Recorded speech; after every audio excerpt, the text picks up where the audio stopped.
uh, dengan judul Kualitas Bacaan Al-Quran Peserta Kajian Tahsin Virtual. Nah, kemarin banyak yang dikoreksi Ibu. Salah satunya adalah untuk mencari objek tempatnya yang pasti gitu. Alhamdulillah sudah saya temukan, yaitu ada namanya Lembaga Pengajian Ngaji Tahsin. Saya ketemu di Instagram dan kebetulan mereka memang mengadakan kajian virtual untuk tahsin. Seperti itu. Kemudian di bagian latar belakang juga sudah sedikit ada tambahan mengenai pemaparan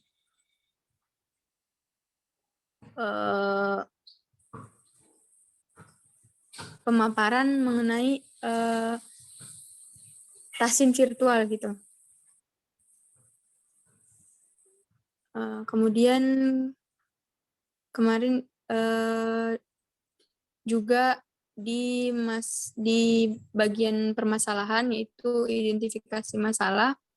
Nah, di sini saya sudah menambahkan yang mana identifikasi masalahnya adalah permintaan yang ingin belajar tahsin berasal dari luar daerah, kemudian ada kesibukan yang ingin belajar Al-Quran, bisa lebih efisien karena tidak harus ke tempat lembaga, kemudian menurunnya semangat belajar Al-Quran langsung karena adanya COVID-19.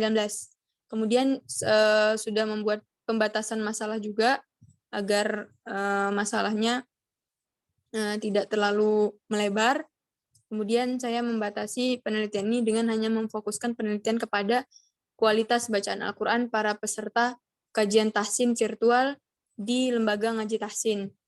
Nah, di sini saya hanya menguji dari segi makhorijul huruf dan hukum bacaan seperti mim mati, nun mati, dan tanwin, seperti itu. Kemudian juga mengkaji metode yang dipakai oleh para pengajar di tahsin virtual ini. Kemudian ada pun perumusan masalahnya, yaitu ada 2. Satunya metode apa yang digunakan para pengajar dalam kajian ini, kemudian bagaimana hasil kualitas bacaan Al-Quran para peserta kajian tahsin ngaji virtual ini, ngaji tahsin ini. Kemudian di tujuan penelitian, di manfaat penelitian kemarin Ibu minta diperjelas yang mana manfaat teoritis, yang mana yang manfaat praktis. Di sini saya menambahkan manfaat teoritis, yaitu berharap penelitian ini dapat memberikan kontribusi bagi masyarakat muslim, khususnya para pengajar tahsin Al-Quran, bahwa meskipun dengan segala keterbatasan di masa pandemi, kajian tahsin tetap bisa berlangsung secara virtual. Kemudian secara praktis, bagi penulis, merupakan sarana untuk melatih diri dalam melakukan penelitian. Bagi para tenaga pengajar, khususnya dalam bidang tahsin Al-Quran, hasil penelitian ini nanti diharapkan bisa menjadi acuan dan motivasi untuk terus mengembangkan ide-ide baru dalam mengajar Al-Quran secara virtual. Kemudian, bagi para peserta kajian tahsin diharapkan dapat mengambil manfaat penelitian, yaitu bagaimana bacaan yang sesuai dan tepat makhorijul huruf, sifat huruf, dan hukum tajwidnya. Kemudian bagi masyarakat secara umum, khususnya umat muslim, agar menyadari pentingnya meningkatkan kualitas bacaan Al-Quran hingga mencapai tartil yang unggul, meskipun dalam keadaan yang sangat terbatas. Kemudian kemarin Ibu memberitahu bahwa kajian pustaka harus diperbarui minimal 2018. Sini sudah saya perbarui. Kemudian minta diperjelas perbedaan dan kontribusi antara penelitian-penelitian terdahulu dengan penelitian saya. Nah, di sini saya dapatkan dari beberapa kajian yang terdahulu menunjukkan bahwa terdapat perbedaan antara penelitian ini dan penelitian sebelumnya. Nah, sini ada saya kutip beberapa kajian terdahulu, yaitu skripsi Rizky. Nah, beliau lebih memfokuskan penelitian kepada aplikasi yang digunakan dalam tahsin Al-Quran. Dalam hal ini dia meneliti Skype-nya gitu. Dan yang kedua, Eva Nurdiana mengkaji tentang pengaruh implementasi kajian tahsin terhadap kemampuan membaca Al-Quran, yang mana dalam hal ini menggunakan metode qiraati secara tatap muka. Kemudian yang ketiga, Lailatul Hasanah, yang juga meneliti tentang peningkatan kualitas bacaan Al-Quran, tapi dengan metode tartil dan juga dilakukan secara tatap muka. Kemudian yang keempat, Nora Aprianti yang mengkaji tentang pengaruh penerapan tahsin untuk meningkatkan kemampuan membaca Al-Quran dengan metode Iqra, dilangsungkan secara tatap muka juga. Nah, jadi sejauh penelusuran ini belum ada ditemukan penelitian terdahulu yang memfokuskan tentang kualitas bacaan tahsin di kajian tahsin virtual begitu. Dan dengan menggunakan pisau analisis metode Mansuro. Kemudian jenis penelitian, kemarin Ibu minta dijelaskan mengenai field research, yaitu kajian lapangan. Nah, di sini sudah saya tambahkan di jenis penelitian, yaitu di mana pada penelitian ini nanti penulis akan terjun langsung meneliti dan melihat, meninjau fakta-fakta yang ada di lapangan. Kemudian selain itu juga akan menggunakan library research, yaitu mengumpulkan materi-materi ilmu tahsin dari buku tajwid metode Maisuro sebagai pisau analisis yang digunakan untuk mengukur kualitas bacaan Al-Quran para peserta kajian tahsin virtual Ngaji Tahsin nantinya. Kemudian di sini saya juga sudah memperjelas mengenai sumber data, yaitu ada sumber data utama, yang mana dalam hal ini sudah dipastikan saya akan melakukan wawancara langsung terhadap setidaknya 20 orang peserta ngaji tahsin untuk menanyakan beberapa soalan dan kemudian melakukan tes bacaan Al-Quran sebanyak 1 halaman. Kemudian sumber data pendukungnya, penulis menggunakan teknik observasi, yaitu nanti akan melibatkan diri langsung untuk melihat fakta-fakta yang ada di kajian virtual tersebut. Kemudian juga akan melakukan wawancara terhadap 2 orang pengajar. Kemudian teknik pengumpulan data ada 4, yaitu yang pertama observasi, nanti akan melibatkan diri langsung terjun ke kajian virtual tersebut. Kemudian teknik wawancara, di mana di sini yang diwawancara adalah 20 peserta dan 2 orang pengajar. Kemudian juga akan melakukan tes pembacaan Al-Quran sebanyak 1 halaman terhadap 20 orang peserta kajian virtual. Kemudian juga ada dokumentasi yang akan memuat dokumen berupa foto atau video saat penelitian berlangsung. Nah, kemudian juga telah diperjelas mengenai teknik analisis data. Nah, di situ ada reduksi data, display data, dan penarikan kesimpulan. Sudah lebih diperjelas. Kemudian pendekatan penelitian juga saya telah menambahkan bahwa penelitian ini menggunakan pendekatan tajwid metode Maisuro sebagai pisau analisis dalam mengukur kualitas bacaan peserta kajian tahsin virtual Ngaji Tahsin. Kemudian juga sudah diperjelas di setiap subbab nantinya, yaitu bab 1, bab 2 sudah ditambahkan mengenai apa yang akan ada di sana, bab 3, bab 4, dan bab 5. Nah, cuman saya masih belum menambahkan outline yang diminta Ibu karena kemarin belum paham sekali bagaimana membuat outline. Tapi insya Allah sekarang udah paham dan insya Allah akan diperbaiki, Bu. Sekian dari saya. Assalamualaikum warahmatullahi wabarakatuh. Waalaikumsalam warahmatullahi wabarakatuh. Terima kasih Fatma. Selanjutnya, Lailatul Syifa. Ibu.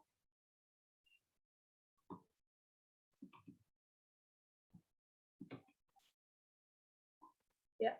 Baik, bismillahirrahmanirrahim. Pada kesempatan kali ini saya akan mempresentasikan proposal saya. Jadi pada putaran pertama dari Bu Mamlu sendiri mengusulkan untuk mengganti pendekatan, yaitu yang tadinya dari hukum potong tangan perspektif Buya Hamka menjadi hukum potong tangan dengan menggunakan pendekatan kontekstualis Abdullah Said. Kemudian saya membaca beberapa literatur pendekatan kontekstualis Abdullah Said, dan setelah saya kulik di kemudian hari, saya kemudian menemukan sebuah skripsi tahun 2019 atau tahun 2017 dengan judul yang sama persis seperti yang ingin saya tulis. Maka dari itu, kemudian pendekatan kontekstualis ini saya ganti, Bu, ke pendekatan makna cumagza dengan ayat yang sama, yaitu ayat Syarikoh, dan ternyata setelah saya kulik lagi, saya menemukan judul tersebut sudah dibukukan. Begitu, Ibu. Jadi, dengan segala hormat, saya mohon izin ya Bu ya untuk mengganti total judul skripsi saya, judul proposal skripsi saya.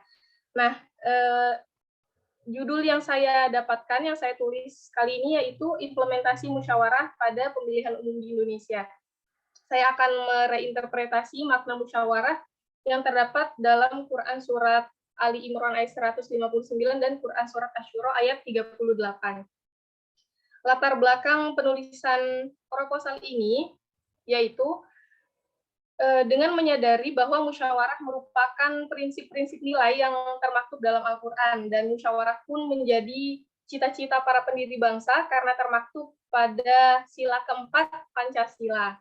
Begitu, namun pada tahun 1955,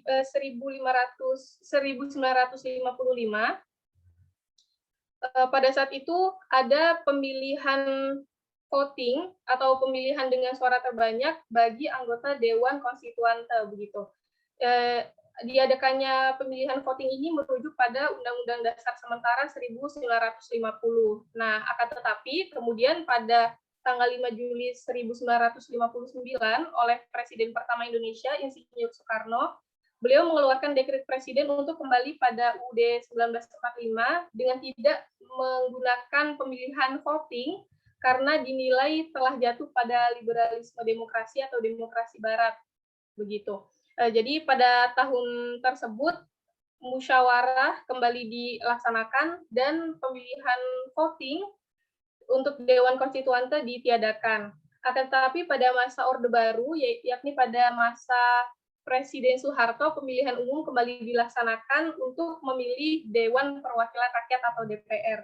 Dan kemudian berkembang pada zaman reformasi tahun 2004, khususnya lahirlah kemudian pemilihan voting untuk pemilihan langsung calon presiden dan calon wakil presiden. Dan pada tahun 2009, pemilihan umum ini berkembang lagi menjadi pemilihan langsung gubernur dan wakil gubernur, dan kemudian semakin berkembang pada pemilihan RT, RW, dan juga pemilihan lurah. Nah, seperti itu. Jadi dari pemilihan umum voting ini, dari literatur yang saya baca bahwa ada beberapa kelemahan yang kami temukan, yang penulis temukan dari pemilihan umum, diantaranya yang pertama yakni ketika pemilihan umum, artinya satu orang dewasa memiliki satu suara. Jika satu orang sama dengan satu suara, maka suara orang alim atau suara orang pintar sama seperti suara orang bodoh. Kemudian suara orang bijak sama seperti suara pencuri, pembohong, dan lain sebagainya. Nah, oleh karena itu, dikhawatirkan jika orang yang tidak berilmu ini memilih calon pemimpin atas ketidaktahuannya, dikhawatirkan kelak pemimpin yang diangkat adalah hasil dari ketidaktahuan atau hasil dari hawa nafsu belaka. atau hasil dari kepentingan individual ataupun hasil dari kepentingan komunal, seperti itu Ibu.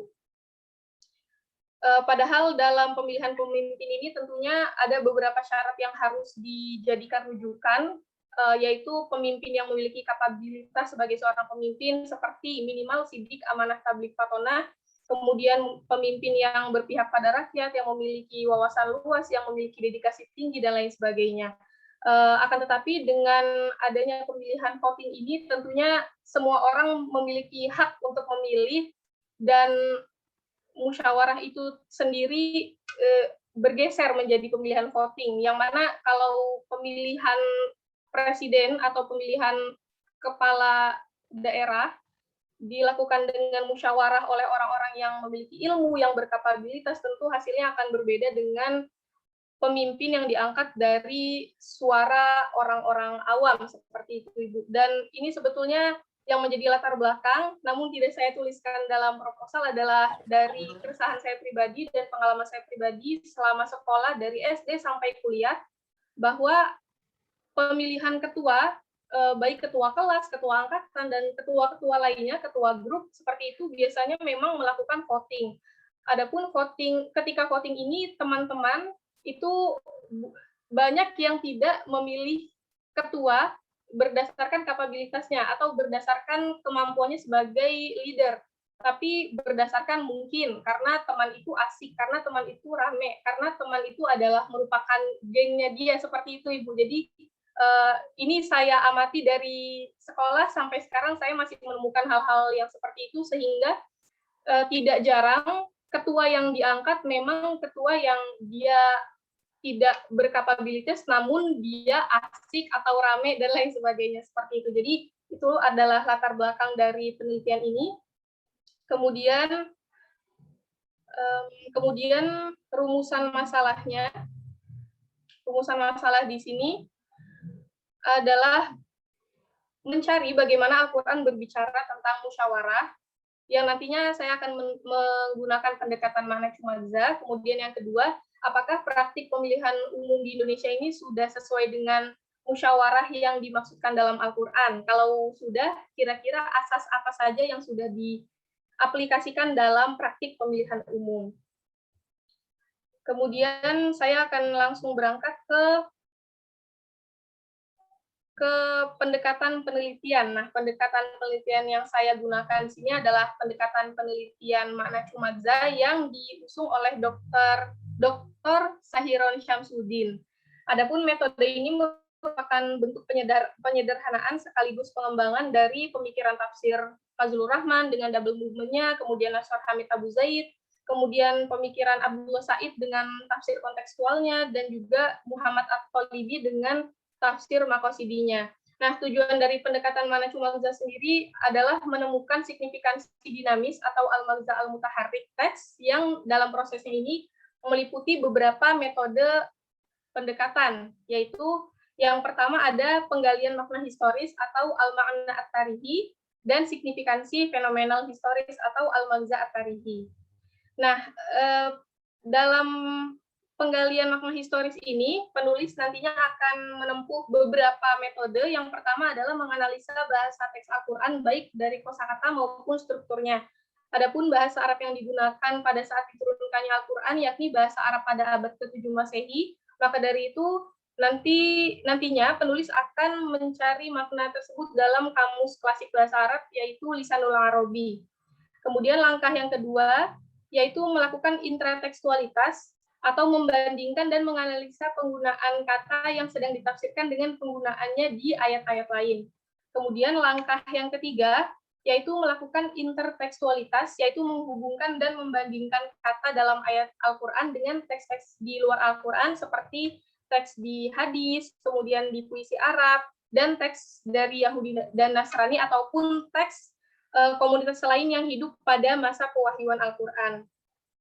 Kemudian langkah selanjutnya memperhatikan konteks historis pewahyuan ayat-ayat Al-Quran yang bersifat makro ataupun mikro. Makro di sini mencakup situasi dan kondisi di Arab pada saat pewahyuan Al-Quran, sedangkan historis mikro di sini maksudnya adalah sababun nuzul atau kejadian-kejadian kecil yang melatar belakangi turunnya ayat ayat-ayat Al-Quran. Nah, langkah inilah yang kemudian digunakan untuk menangkap maksud utama ayat atau maksudul ayah yang disebut dengan signifikansi fenomena historis. Kemudian langkah selanjutnya menggali tujuan atau pesan utama ayat yang sedang ditafsirkan setelah memperhatikan secara cermat ekspresi kebahasaan atau konteks historis ayat Al-Quran. Kemudian setelah menemukan makna al-ayah dan juga al-maghza at-tarihi, penulis akan mengkonstruksi signifikansi fenomenal dinamis yang pada tahap ini penulis mengkontekstualisasikan maksud atau mauzal ayah untuk konteks kekinian. Yang pertama langkahnya yaitu menentukan kategori ayat. Adapun kategori ayat menurut Abdul Said ini dibagi menjadi 5. Ada obligatory values atau nilai kewajiban, ada nilai dasar kemanusiaan atau fundamental values, ada nilai-nilai proteksi atau protectional values, ada nilai yang diimplementasikan atau implementational values, dan ada juga nilai instruksi atau instructional values. Nah, ayat yang akan penulis kaji ini kiranya akan masuk kepada nilai-nilai yang diimplementasikan atau nilai-nilai instruksi, seperti itu. Kemudian langkah selanjutnya mengembangkan hakikat atau definisi dan cakupan signifikansi fenomenal historis untuk kepentingan dan kebutuhan pada konteks kekinian dan juga konteks kedisinian. Dalam hal ini penafsir atau penulis akan memperhatikan perkembangan nilai sosial pada saat teks Al-Quran sedang ditafsirkan. Kemudian langkah selanjutnya menangkap makna-makna simbolik ayat. Makna simbolik ayat sendiri mencakup makna hukum atau had dan juga makna puncak atau makna spiritual. Dan langkah terakhir yaitu mengembangkan penafsiran dengan perspektif yang lebih luas. Dalam hal ini penulis nantinya akan memperkuat argumentasi dengan menggunakan ilmu bantu lain seperti ilmu psikologi, sosiologi, antropologi, dan lain sebagainya dalam batas secukupnya. Seperti itu, Ibu. Sekian presentasi dari saya. Terima kasih. Wassalamualaikum warahmatullahi wabarakatuh. Waalaikumsalam warahmatullahi wabarakatuh. Terima kasih, Laila. Selanjutnya Hayatunisa.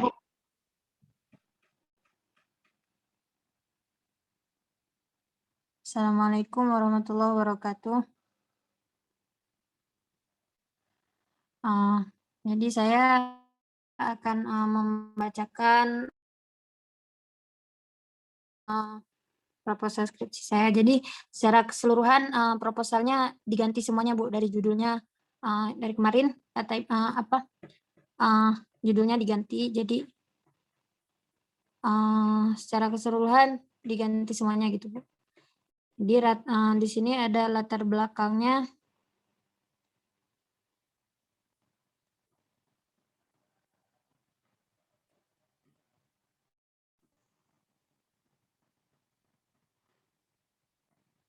Judulnya Kisah Nabi Zakaria dalam Al-Quran Perspektif Ahmad Khalafullah.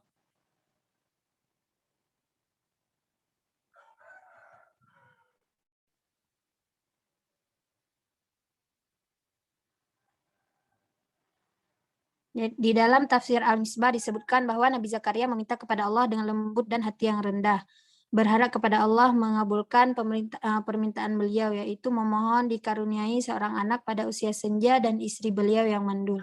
Beliau tetap optimis dalam berdoa walaupun beliau mengetahui keadaan beliau pada saat itu.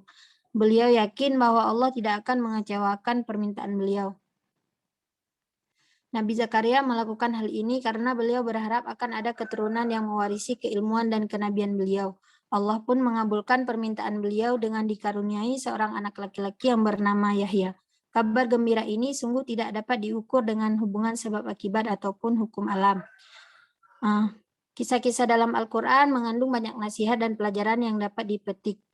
Oleh karena itu, Nasr Hamid menolak bahwa Al-Quran merupakan kitab sejarah. Ia mengatakan bahwa kisah-kisah dalam Al-Quran menyampaikan pesan kepada pembaca menurut nalar mereka. Jadi tidak ada kebenaran yang harus dicari. Amin Al-Khuli juga menanggapi bahwa Al-Quran adalah teks yang menjalankan pengaruh terhadap umat Islam.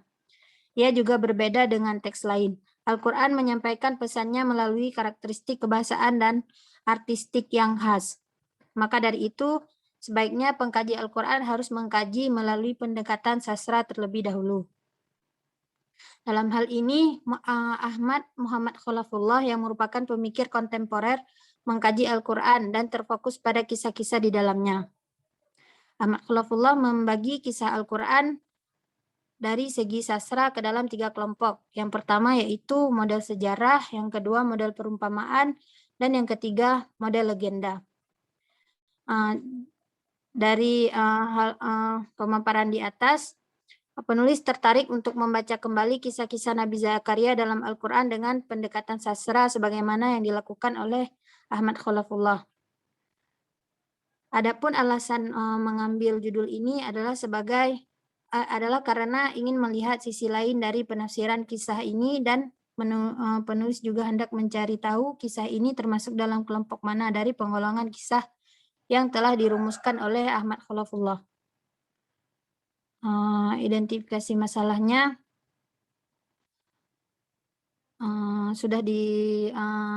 sudah disebutkan, Bu. Kemudian ada pembatasan masalah dan rubusan masalah ini kata Ibu satu saja cukup gitu ya, Bu. Tujuan penelitian melihat sisi lain dari penafsiran kisah Nabi Zakaria, menggali unsur-unsur dan model kisah Nabi Zakaria menurut Ahmad Khalafullah. Yang ketiga, mengklarifikasi hasil interpretasi kisah Nabi Zakaria berdasarkan metode sastra Al-Quran Ahmad Khalafullah. Selanjutnya ada manfaat penelitian.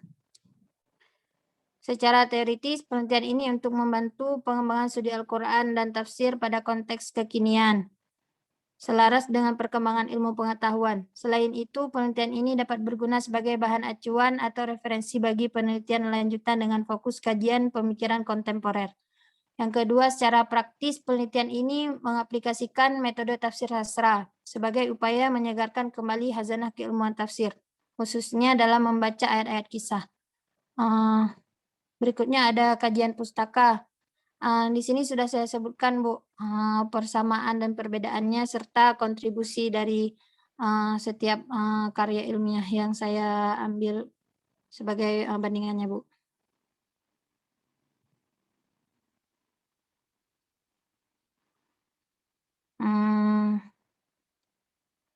Selanjutnya ada jenis penelitian. Jenis penelitian ini termasuk ke dalam penelitian kualitatif dengan kajian library research. Kemudian sumber data primernya yaitu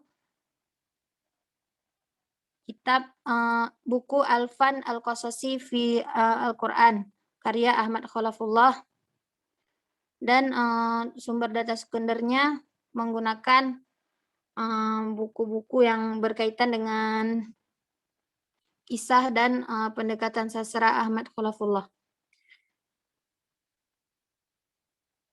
Teknik pengumpulan datanya, metode dokumentasi yaitu mengumpulkan data-data yang tersedia seperti buku, jurnal, karya ilmiah, dan lain-lainnya. Kemudian teknik analisis data menggunakan metode deskriptif analisis sebagai teknis analisis data. Kemudian pendekatan penelitian. Pendekatan yang digunakan dalam penelitian ini adalah pendekatan sastra dalam perspektif Ahmad Khalafullah. Teknik penulisan menggunakan buku pedoman penulisan proposal dan skripsi Institut Ilmu Al-Quran Jakarta, edisi revisi tahun 2021. Kemudian ada sistematika penulisan. Bab pertama, bab kedua yang berisi landasan teori memanfaatkan konsep kisah dan kisah Nabi Zakaria dalam Al-Quran. Kemudian bab ketiga berisi tentang kajian objek penelitian. Dan bab 4 hasil penelitian yang mana pada bab ini merupakan analisis dari bab-bab sebelumnya. Dan bab kelima berisi penutup dan kesimpulan. Di sini saya belum memasukkan layoutnya, Bu. Insya Allah nanti diperbaikan ke depannya, Bu. Sekian, Bu. Terima kasih. Assalamualaikum warahmatullahi wabarakatuh. Waalaikumsalam warahmatullahi wabarakatuh. Baik, terima kasih Hayatun Nisa. Selanjutnya, Juhairiyah, silakan. Ya, oke. Assalamualaikum warahmatullahi wabarakatuh. Saya Juhairiyah akan mempresentasikan mengenai revisi proposal saya. Yang pertama itu revisi mengenai judul untuk diubah karena judul kemarin itu masih belum mengerucut, maka diubah menurut revisi menjadi resepsi hermeneutis kajian tafsir Maroh Labid, study living tafsir di Pondok Pesantren Syekh Nawawi Tanara Al-Bantani. Kemudian di latar belakang mengikuti dari judul, karena judulnya diubah jadi latar belakangnya diubah dan disesuaikan dengan judulnya. Lanjut di identifikasi masalah dan pembatasan masalah, mengikuti dari judulnya. Identifikasi masalah itu yang pertama mengenai profil pondok pesantren, kemudian kedua metodologi kitab tafsir Maroh Labidnya, ketiga itu potret pelaksanaan kajian Maroh Labid di pesantren Syekh Nawawi Tanara Al-Bantani, yang akhirnya penulis itu hanya membatasi pada masalah potret pelaksanaan kajian kitab Maroh Labid di pondok pesantren Syekh Nawawi Tanara Al-Bantani.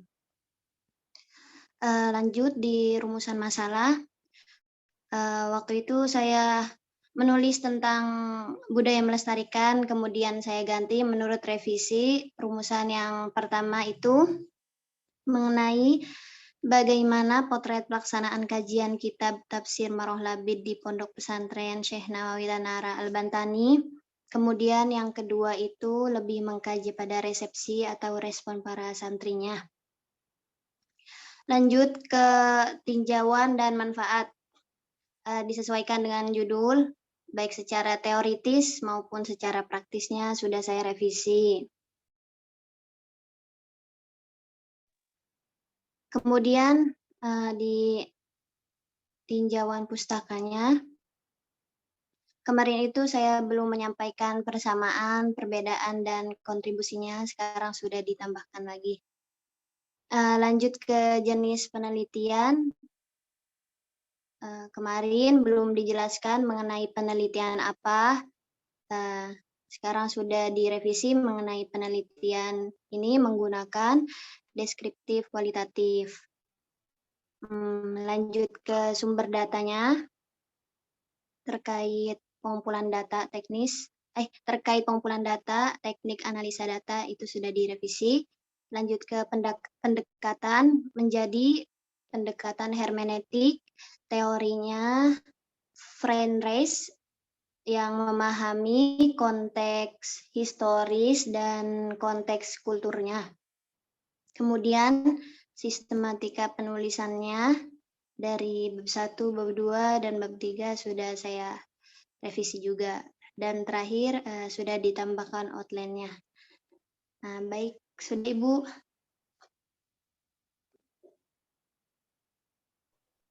oke, terima kasih Juhairiyah. Selanjutnya Ervi Nurjanah, Ibu. Silakan Mbak Ervi. Oke, silahkan Vira.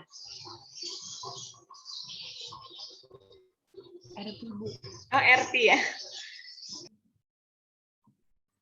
Baik, bismillahirrahmanirrahim. Di sini saya akan mempresentasikan revisi proposal saya terkait dengan judul. Di sini saya terdapat sedikit perubahan dari Quran Surat Al-Baqarah ayat 118 diganti menjadi Quran Surat Al-Baqarah ayat 216. Selanjutnya di latar belakang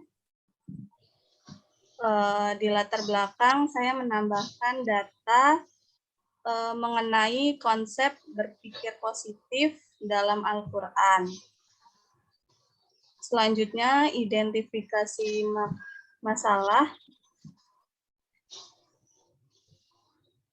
Di sini saya menambahkan masalah yang berkaitan dengan Al-Quran, yaitu banyak ayat-ayat dalam Al-Quran yang menjelaskan tentang berpikir positif, namun sedikit sekali yang mengaplikasikannya. Selanjutnya, di rumusan masalah, di sini saya mengikuti catatan dari Ibu. Rumusan masalahnya yaitu yang pertama, bagaimana penafsiran Quran Surat Ar-Ra'd ayat 11 dan Quran Surat Al-Baqarah ayat 216. Yang kedua, bagaimana pandangan Al-Quran terhadap konsep berpikir positif berdasarkan Neuro-Linguistic Programming. Selanjutnya di tinjauan pustaka, di sini saya menambahkan data mengenai konsep berpikir positif dalam Al-Quran. Selanjutnya di sumber data, di sini saya juga menambahkan sumber data primer terkait tafsir, yaitu saya menggunakan tafsir Al-Misbah. Dan selanjutnya terakhir di pendekatan penelitian, di sini saya menambahkan langkah-langkah dalam menggunakan Neuro-Linguistic Programming. Yang pertama itu ada afirmasi, yang kedua visualisasi, yang ketiga sugesti, dan yang terakhir ada anchoring. Sudah, Ibu.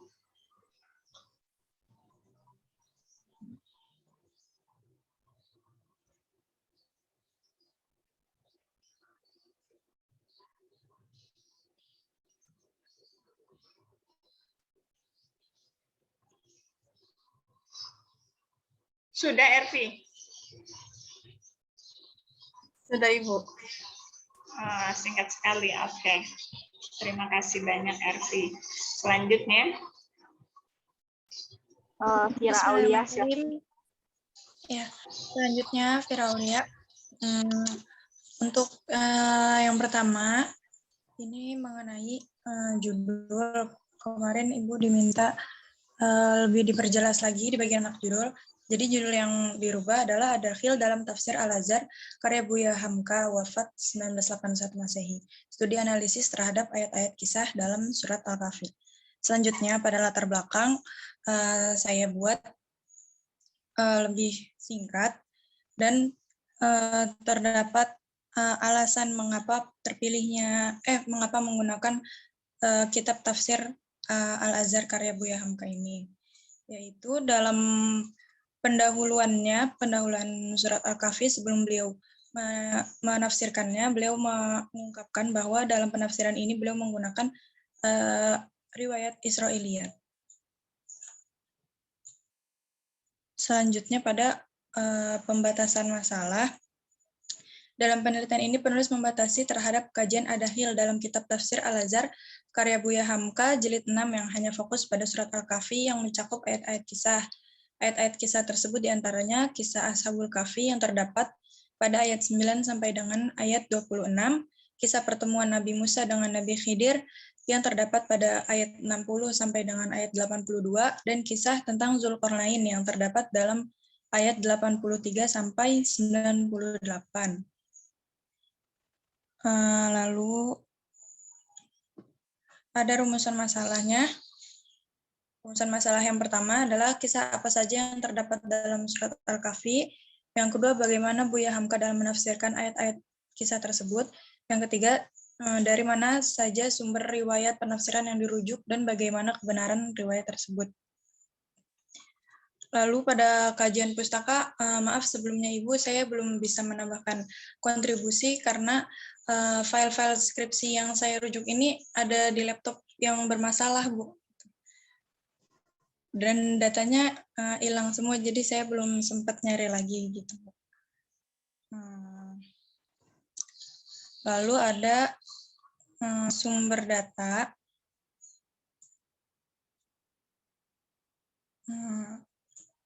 Dalam penelitian ini menggunakan Kitab Tafsir Al-Azhar Jilid 6 karya Buya Hamka sebagai sumber premier, dan untuk sumber sekundernya adalah buku, jurnal, artikel, atau skripsi-skripsi yang mendukung penelitian ini. Untuk pendekatan yang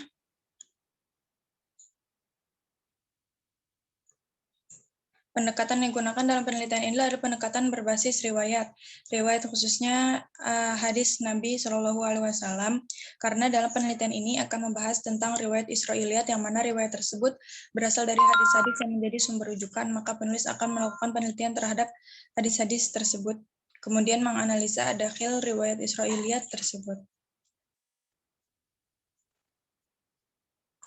Mungkin segitu saja revisi kali ini. Terima kasih, Bu.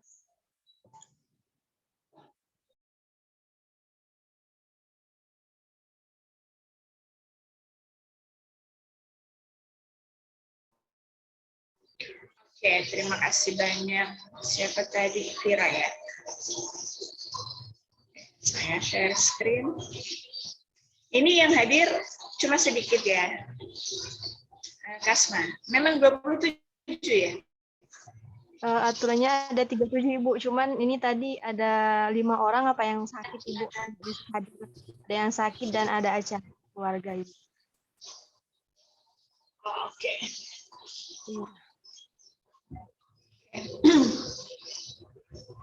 Saya mulai dari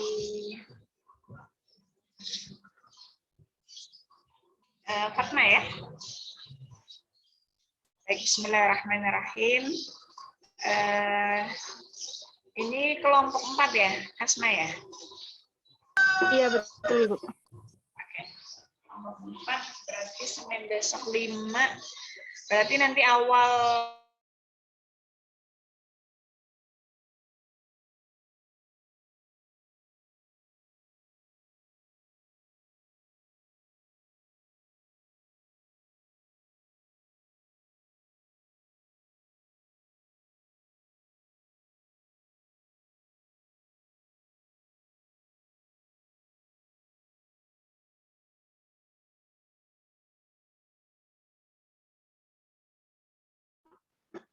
Halo Ibu.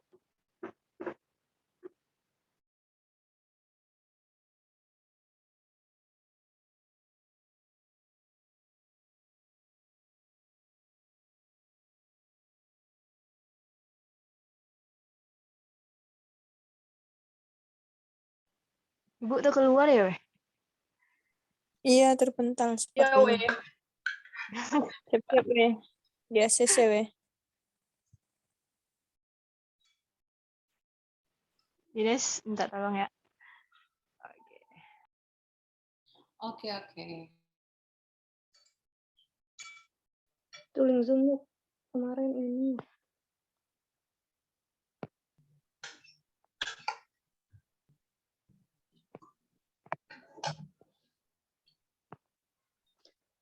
Lia lagi ini nggak sih? Lagi hadir nggak di itu? Di Zoom.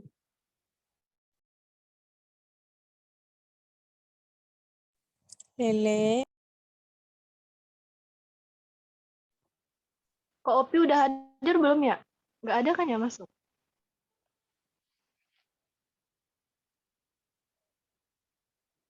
Aku belum lihatnya. Belum lihat WA. Bentar.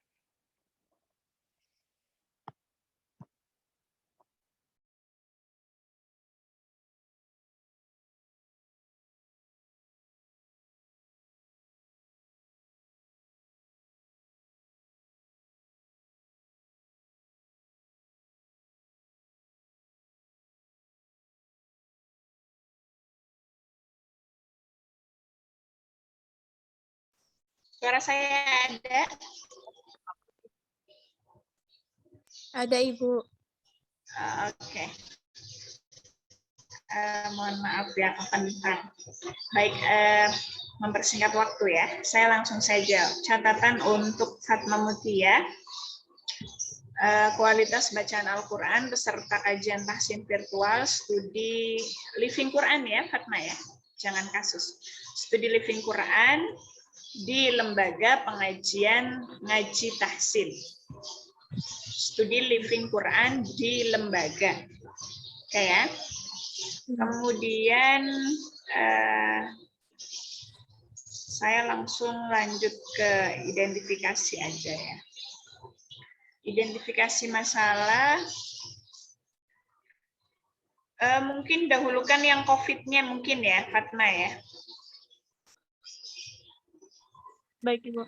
Menurunnya semangat belajar Al-Quran langsung karena adanya COVID.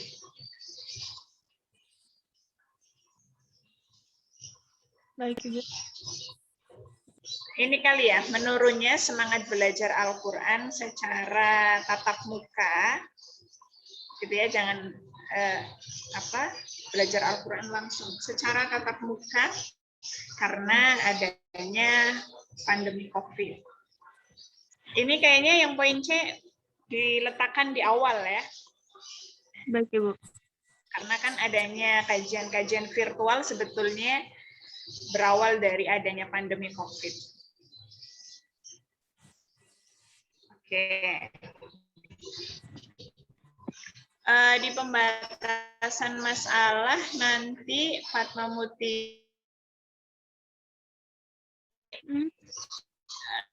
dari 3 yang sudah Fatma sebutkan di identifikasi, yang dibatasi itu hanya poin mana nih? Misalnya di poin tadi yang menurunnya semangat belajar Quran secara tatap muka, misalnya ya, dibatasi hanya pada aspek itu.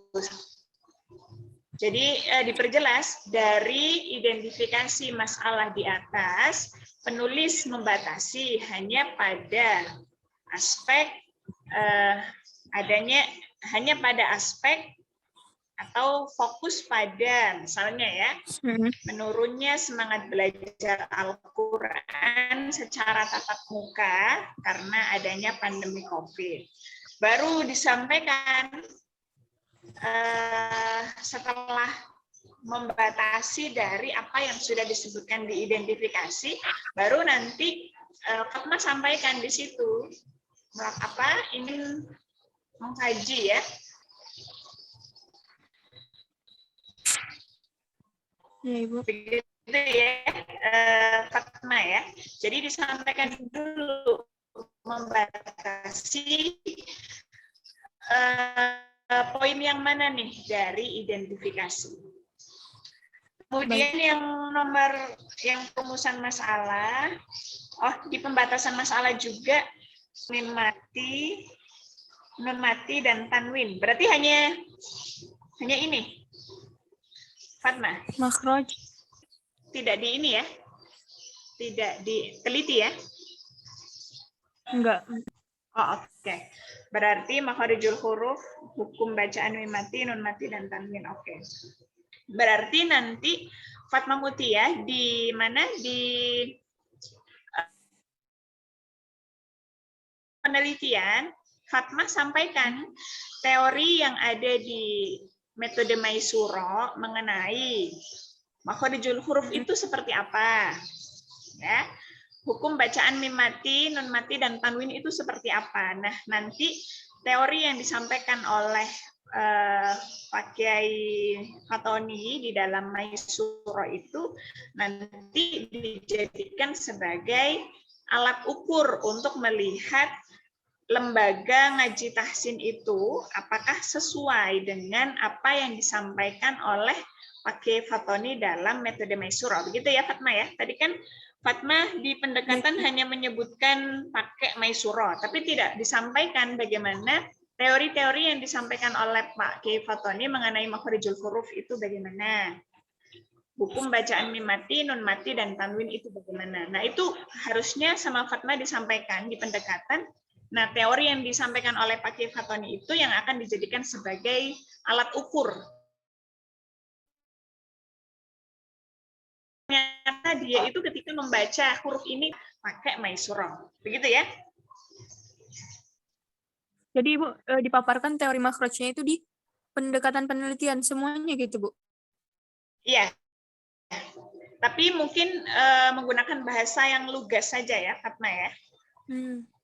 Singkat gitu, Bu. Makharijul huruf, hukum bacaan mim mati, nun mati, dan tanwin. Dan satu lagi di pembatasan masalah itu Fatma tambahkan surah yang akan dibaca. Itu surah apa? Mungkin nanti Fatma itu coba cari surat yang di nun mati dan tanwin, bukan yang nanti ayatnya itu banyak mat-matnya itu jangan ya, karena kan yang dianalisa itu hukum bacaan mim mati, nun mati, dan tanwin serta makharijul huruf. Jadi dibatasi. Jadi nanti semua anak itu membaca surah yang sama, baru jangan yang beda-beda. Misalnya satunya surah Al-Fatihah, satunya surah An-Nas, satunya. Nah, itu kan tingkat kesulitannya beda-beda ya. Supaya di dalam mengukur kualitas itu memang sesuai, maka yang dibaca pun surahnya harus sama. Surah atau ayat berapa sampai berapa, misalnya begitu. Oke, untuk perumusan masalah di poin A-nya mungkin jangan metode ya, karena nanti dikhawatirkan mirip sama tarbiyah. Jadi bagaimana potret saja ya, bagaimana potret pelaksanaan tahsin virtual di lembaga ngaji tahsin. Tentunya nanti di situ juga Fatma akan menjelaskan mereka menggunakan metode apa, dilaksanakan kapan, dan seterusnya ya. Itu sudah otomatis nanti Fatma akan menjelaskan metode apa yang mereka gunakan. Untuk menghindari ini sih ya entah itu penguji ataupun pembimbing ya, memahami ini tuh nggak boleh meneliti metode, dikhawatirkan seperti itu. Oke, untuk tujuan penelitian tentunya menyesuaikan ya Fatma ya, karena tadi poin A-nya itu bagaimana potret pelaksanaan kajian tahsin virtual, kajian tahsin Al-Quran ya ditambahkan. Tahsin Al-Quran secara virtual di lembaga ngaji tahsin, berarti nanti tujuan penelitiannya yang pertama, misalnya mendeskripsikan pelaksanaan ya, kajian tahsin Al-Quran secara virtual di lembaga ngaji tahsin. Jadi harus sama antara apa yang disampaikan Fatma di rumusan dengan di tujuan. Jadi kalau rumusan masalahnya ada 2, berarti tujuan penelitiannya juga dibikin 2 poin. 1 apa, 2 apa. Begitu ya. Kalau rumusan masalahnya yang kedua itu bagaimana hasil kualitas, berarti nanti tujuan penelitian yang kedua misalnya menganalisa kualitas bacaan Al-Quran. Gitu ya. Baik. Oke, manfaat penelitian mungkin yang praktis bagi penulis di skip aja ya Fatma ya. Jadi manfaat praktis ini kan bagaimana kontribusi yang ditawarkan untuk masyarakat secara keseluruhan ya. Jadi bukan untuk penulis. Oke, kalau bagi para tenaga oke, bagi peserta oke, bagi masyarakat oke. Tapi untuk penulis di skip aja. Kemudian yang kajian pustaka 2018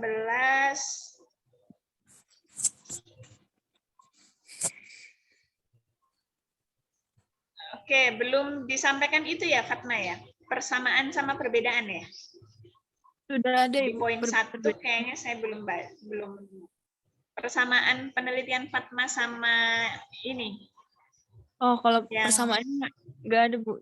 Jadi adanya perbedaan miliknya Nita sama kontribusi. Nanti disempurnakan ya. Persamaan penelitiannya Fatma sama Nita Silpiani ini apa? Perbedaannya apa? Kemudian yang kedua juga Eva Nurdiana juga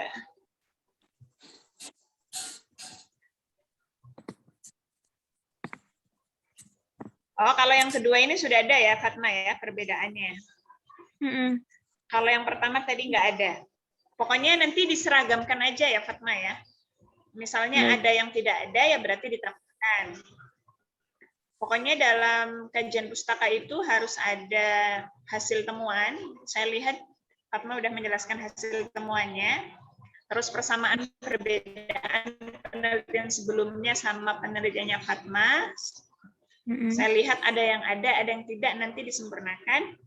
Kemudian kontribusi saya lihat sudah ada. Oke, nanti di metode penelitian Fatma tidak perlu library research ya. Fatma itu kajiannya lapangan. Meskipun memang metode Maisura itu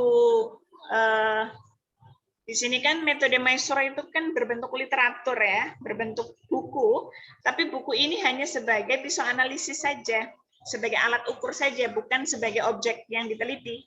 Objek yang diteliti Fatma kan lapangan, berarti penelitian Fatma lapangan. Jadi nanti yang library di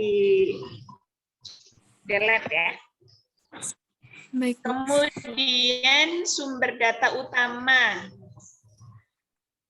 Sumber data utama nanti Fatma coba diperjelas lagi ya. Berapa orangnya? Oh ya, di sini udah ada ya, 20 orang. Orang ini 20 orang yang kayak apa nih? Murid senior atau murid junior, atau ini juga ada gurunya, apa semua murid semua? Nah, penentuan 20 ini juga harus diperjelas juga, Fatma. Kenapa? Mas, misalnya muridnya ada 100, tapi yang diambil cuma 20. Ini juga kan harus diperjelas. Makanya waktu itu kan untuk penentuan sampel, itu boleh pakai, kalau kualitatif ya, ini nanti yang tadi juga ada siapa ya? Yang pakai living ya, ini juga nanti mohon diperhatikan ya. Oh, Juhairiyah. Nah, di sumber data utama ini mohon diperjelas, Fatma, pakai metode pengambilan sampelnya itu pakai purposive sampling atau pakai snowball. Kalau purposive sampling itu berdasarkan kriteria, misalnya saya menggunakan pemilihan sampelnya, pengambilan sampelnya itu menggunakan teknik purposive sampling, dalam artian penulis di dalam menentukan sampel itu berdasarkan kriteria. Misalnya kriterianya itu harus apa. Nah, dari syarat atau kriteria itulah yang ditemukan itu hanya orang 20. Jadi ketika ada orang nanya, kenapa cuma 20? Karena saya menggunakan teknik purposive sampling berdasarkan kriteria. Nah, yang sesuai dengan kriteria dari 100 orang hanya 20. Jadi ketika ada orang bertanya seperti itu, kita bisa mematahkan. Begitu ya, Fatma ya? Nanti diperjelas di sumber data utama. Oke, sumber data pendukung, oke, teknik pengumpulan data, oke, teknik analisa. Teknik pengumpulan data mungkin nanti diperjelas juga ya, Fatma ya. Seperti wawancara. Wawancara ini terstruktur atau tidak terstruktur, gitu ya. Kalau terstruktur, berarti apakah perlu menggunakan wawancara? Oh, mungkin nanti untuk data itunya ya, di bab 3-nya ya. Wawancara ya, Fatma ya. Profil dari lembaga itu, oke. Tapi untuk mengukur kualitas bacaan kan tes ya. Iya, Bu. Nah, wawancara nanti ini wawancara itu pakai terstruktur atau tidak terstruktur, nanti diperjelas. Kalau mau dua-duanya juga dari yang tidak terstruktur itu berapa orang, atau siapa saja yang pakai tidak terstruktur, siapa saja yang menggunakan terstruktur. Itu diperjelas. Oke, teknik analisa data. Nah, ini di pendekatan penelitian nanti Fatma sampaikan. Karena Fatma hanya menganalisa dari aspek makharijul huruf, dan saya rasa bukunya Pak Fatoni itu kan lebih banyak contoh-contoh ya, Fatma ya. Jadi kalau contoh-contoh mungkin tidak perlu, Fatma. Supaya tidak terlalu banyak ya penjelasan di pendekatan penelitian, intinya teori-teorinya saja, contohnya bagaimana nanti tidak perlu. Baik, Bu.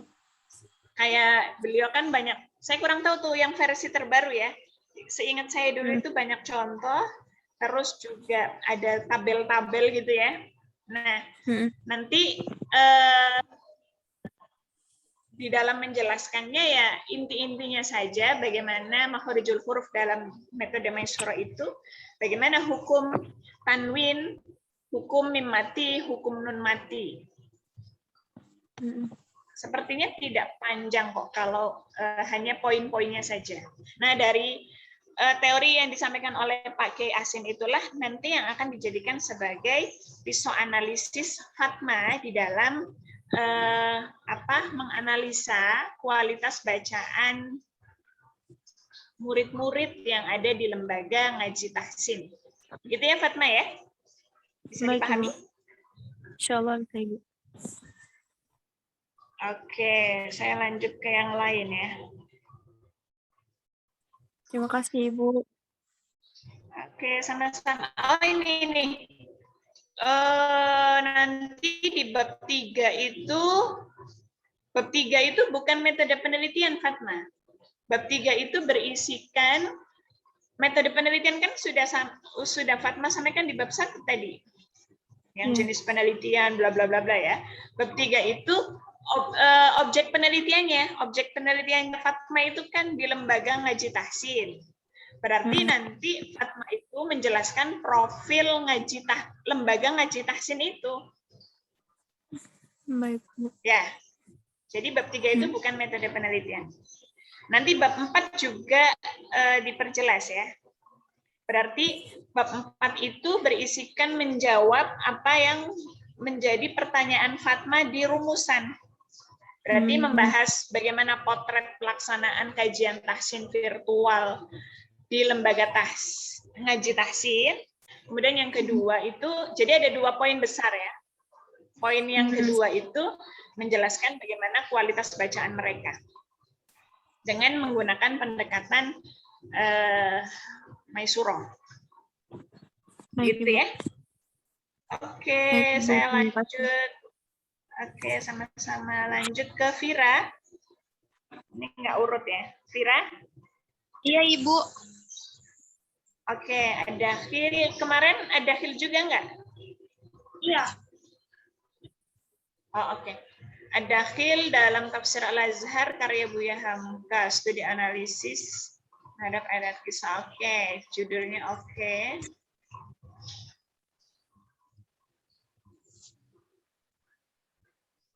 Ini latar belakang sudah sesuai dengan arahan saya. Iya. Kalau yang kemarin kan panjang banget tuh, Bu. Oke, kurangnya kehati-hatian para mufassir dalam mengambil rujukan kisah Israiliyat yang sudah menjadi konsumsi publik. Oh, Buya Hamka sendiri menyampaikan ya bahwa di dalamnya mengandung unsur Israiliyat. Iya gitu, Bu. Dari sebelum menafsirkannya beliau menjelaskan dulu kan apa itu Al-Kahfinya kayak gitu. Terus disebutin kalau di dalam surat Al-Kahfi itu terdapat 3 kisah itu beliau sendiri yang menyebutkannya, Ibu. Berarti gimana? Tapi beliau memasukkan Israiliyat nggak? Iya. Padahal beliau di awal menyampaikan. Iya, beliau coba menyampaikan. Dibaca lagi ya. Jadi ini kan Buya Hamka berarti dari awal sudah sadar bahwa ini ada kisah Israiliyat, tapi kemudian dimasukkan oleh beliau. Gitu maksudnya? Iya, tapi beliau tuh bilang kalau misalnya, gimana ya? Sebentar Bu, nanti saya lihat lagi, saya baca. Oke, saya ke yang lain dulu ya, Vira ya. Oh iya. Lailatul Syifa.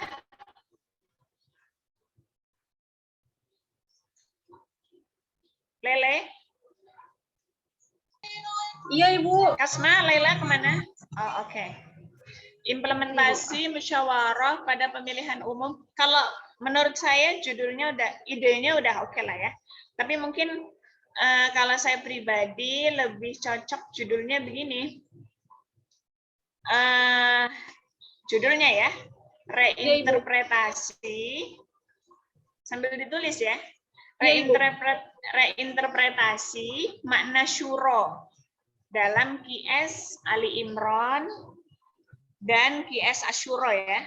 QS Ali Imran ayat 159 dan QS Asyura ayat 38. Itu judul besarnya. Reinterpretasi makna syuro dalam QS bla bla bla bla. Nah, buka kurungnya aplikasi makna kumagza. Ya. Sudah? Sudah, Ibu. Aplikasi makna kumagza sebagai upaya Baik. implementasi musyawarah dalam pemilihan umum. Kalau saya pribadi lebih jelas seperti itu ya. Ya, baik, aplikasi, gimana tadi aplikasi? Makna Cumagza sebagai upaya implementasi musyawarah dalam pemilihan umum. Ya, gitu. Baik, Ibu. Itu judulnya ya. Oke. Latar belakang, nanti teks-teks Arabnya disesuaikan dengan pedoman ya. Kalau nggak salah pakai apa itu Arabnya itu pakai font LPMQ ya. Quran LPMQ ya, kalau nggak salah. Kemarin di-convert ke PDF jadi seperti itu, Ibu. Belum dibetulkan lagi. Apa, Dede?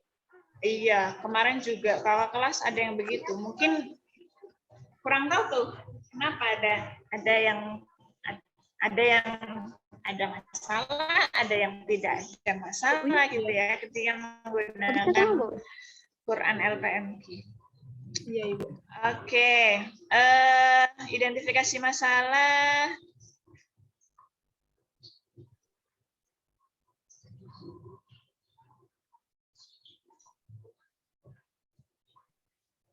Mungkin pernyataannya jangan terlalu panjang ya, Laila ya. Oh iya, baik. Misalnya nih di poin F kan panjang nih. Ini contoh saja ya. Dibuat satu kalimat saja. Oke, baik, Bu. Ini kan panjang ya. Coba diringkas-ringkas. Oke.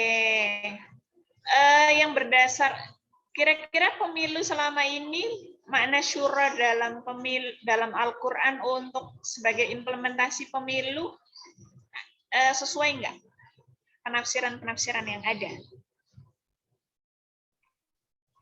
Dari yang saya baca, Ibu ya, kalau dari tafsir Al-Misbah sendiri yang saya baca dan beberapa jurnal yang saya baca, memang untuk musyawarah itu kan dalam Al-Quran tidak dijelaskan metodenya seperti apa, teknisinya seperti apa, hanya prinsip-prinsipnya saja. Akan tetapi untuk pemilu sendiri tidak sebagaimana musyawarah yang dimaksudkan dalam Al-Quran. Ditambah adanya malpraktek seperti itu, Bu. Seperti misalnya ada kecurangan dalam rekapitulasi suara dan lain sebagainya. Atau ada yang golput juga seperti itu, Ibu.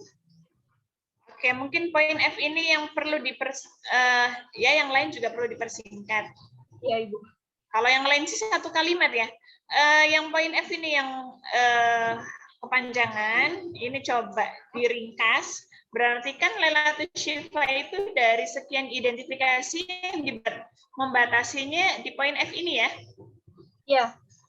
Merespon di poin F kan membatasinya? Iya, Ibu.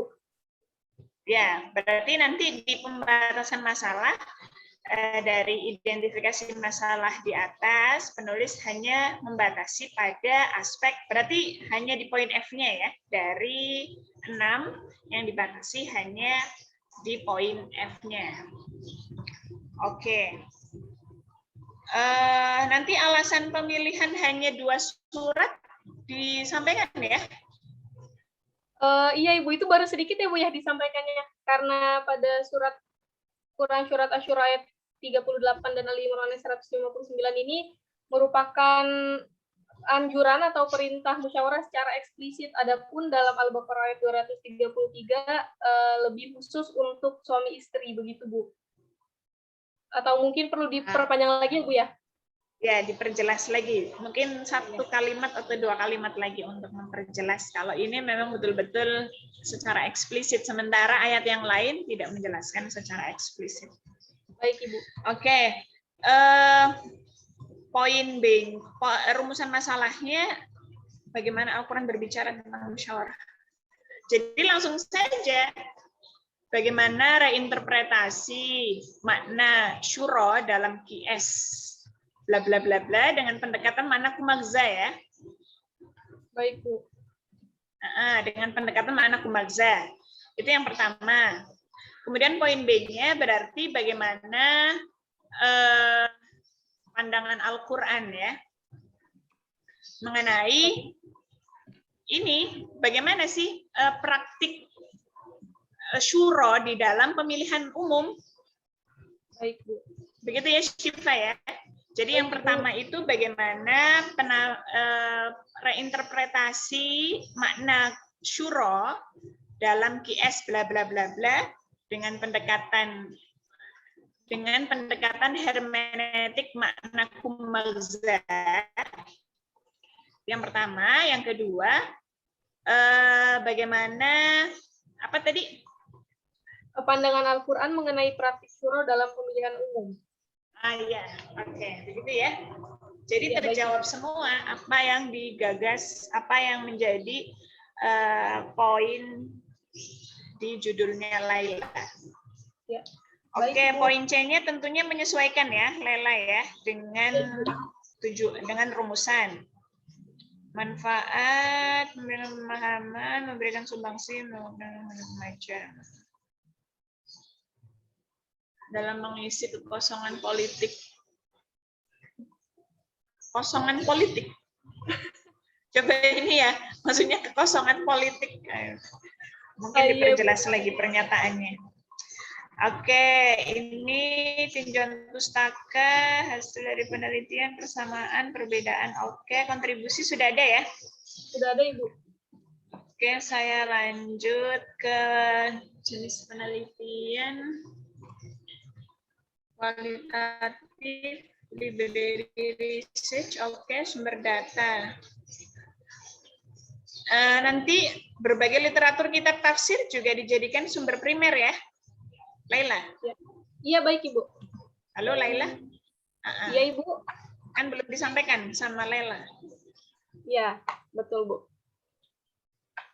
Baik, nanti saya tambahkan, Ibu. Nanti untuk kamus-kamus ini juga, namanya juga seperti ya, berarti nanti tidak fokus hanya pada lisanul Arab saja ya.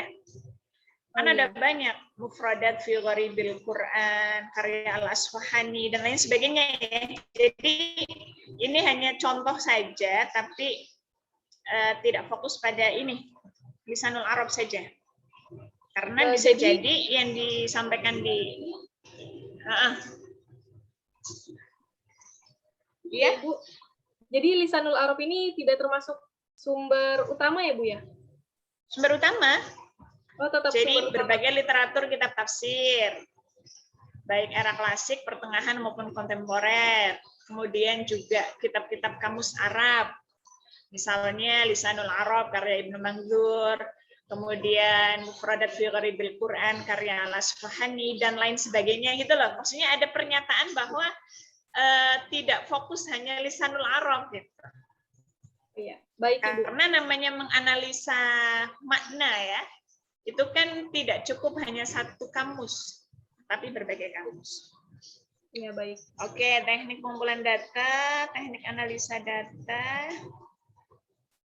pendekatan penelitian. Oke, pendekatannya sudah jelas ya.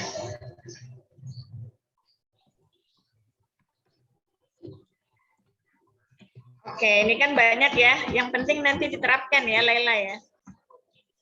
Insya Allah. Yang ada di pendekatan. Di poin G ini teknik ditambahkan ya, teknik dan sistematika. Poin G itu teknik dan sistematika. Nah, tekniknya pakai 2021. Bab 1, bab 2, bab 3.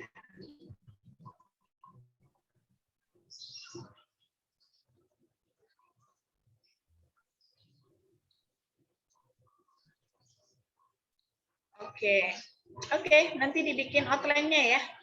Belum ada kan ya? Iya, Ibu. Oke ya. Saya lanjut ke yang lain ya, Lela ya. Terima kasih, Ibu. Oke, sama-sama. Ervi? Iya, Ibu. Oke, konsep berpikir positif dalam menentukan kemarin itu QS-nya selain ar-ra'du apa ya satunya ya? Kemarin.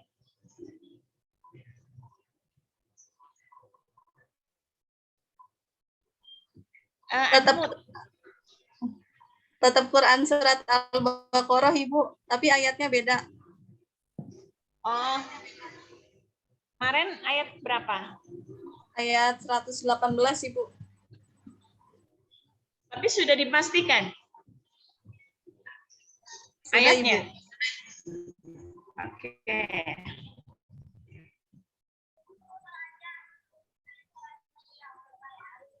Saya tidak cek ayatnya ya. Kalau memang Ervi sudah memastikan, nanti teks Arabnya coba ya, terlalu kecil. Penulisan terjemahnya juga belum sesuai pedoman ya. Mohon disesuaikan ya. Identifikasi masalah, kurangnya pengetahuan dan kesadaran akan pentingnya untuk berpikir positif di lingkungan masyarakat. Oke, berarti nanti Ervi di pembatasan masalah itu menyampaikan ya, berdasarkan identifikasi masalah di atas, maka penulis membatasi hanya pada, harusnya membatasi dari 4 ini, disampaikan dulu. Dari 1, 2, 3, 4, kalau saya lihat sih Ervi fokusnya di poin 4 ini. Karena melakukan penafsiran Al-Quran dengan apa tadi, pendekatan apa tadi? Neuro-linguistic programming. Ya, Ibu. Begitu ya? Baik, Ibu. Jadi membatasi hanya pada aspek pandangan Al-Quran, gitu loh. Pandangan Al-Quran mengenai berpikir positif dengan berdasarkan neuro-linguistic programming. Mengingat ayat Al-Quran yang berbicara mengenai berpikir positif sangat banyak, penulis hanya membatasi atau hanya fokus pada gitu loh. Jadi runtun ya, Ervi ya. Tentunya alasan pemilihan 2 ayat itu harus disampaikan ya, Ervi ya.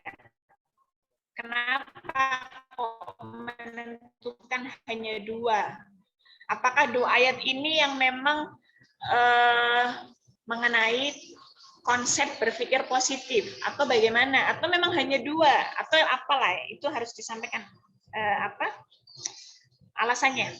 Oke, waktunya juga tinggal sedikit ya, saya persingkat.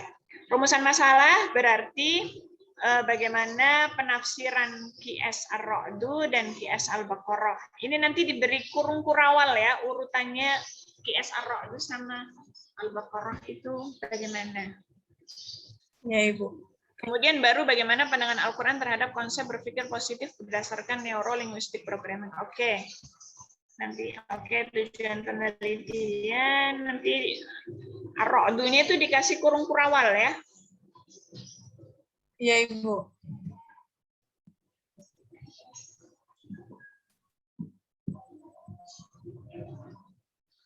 Ini manfaat penelitian mungkin dispesifikan lagi ya. Memberikan sumbangsi dalam memperkaya khazanah kajian ilmu Al-Quran dan tafsir. Langsung saja fokus sesuai dengan kajian Anda. Oke, kajian pustaka saya lihat mungkin nanti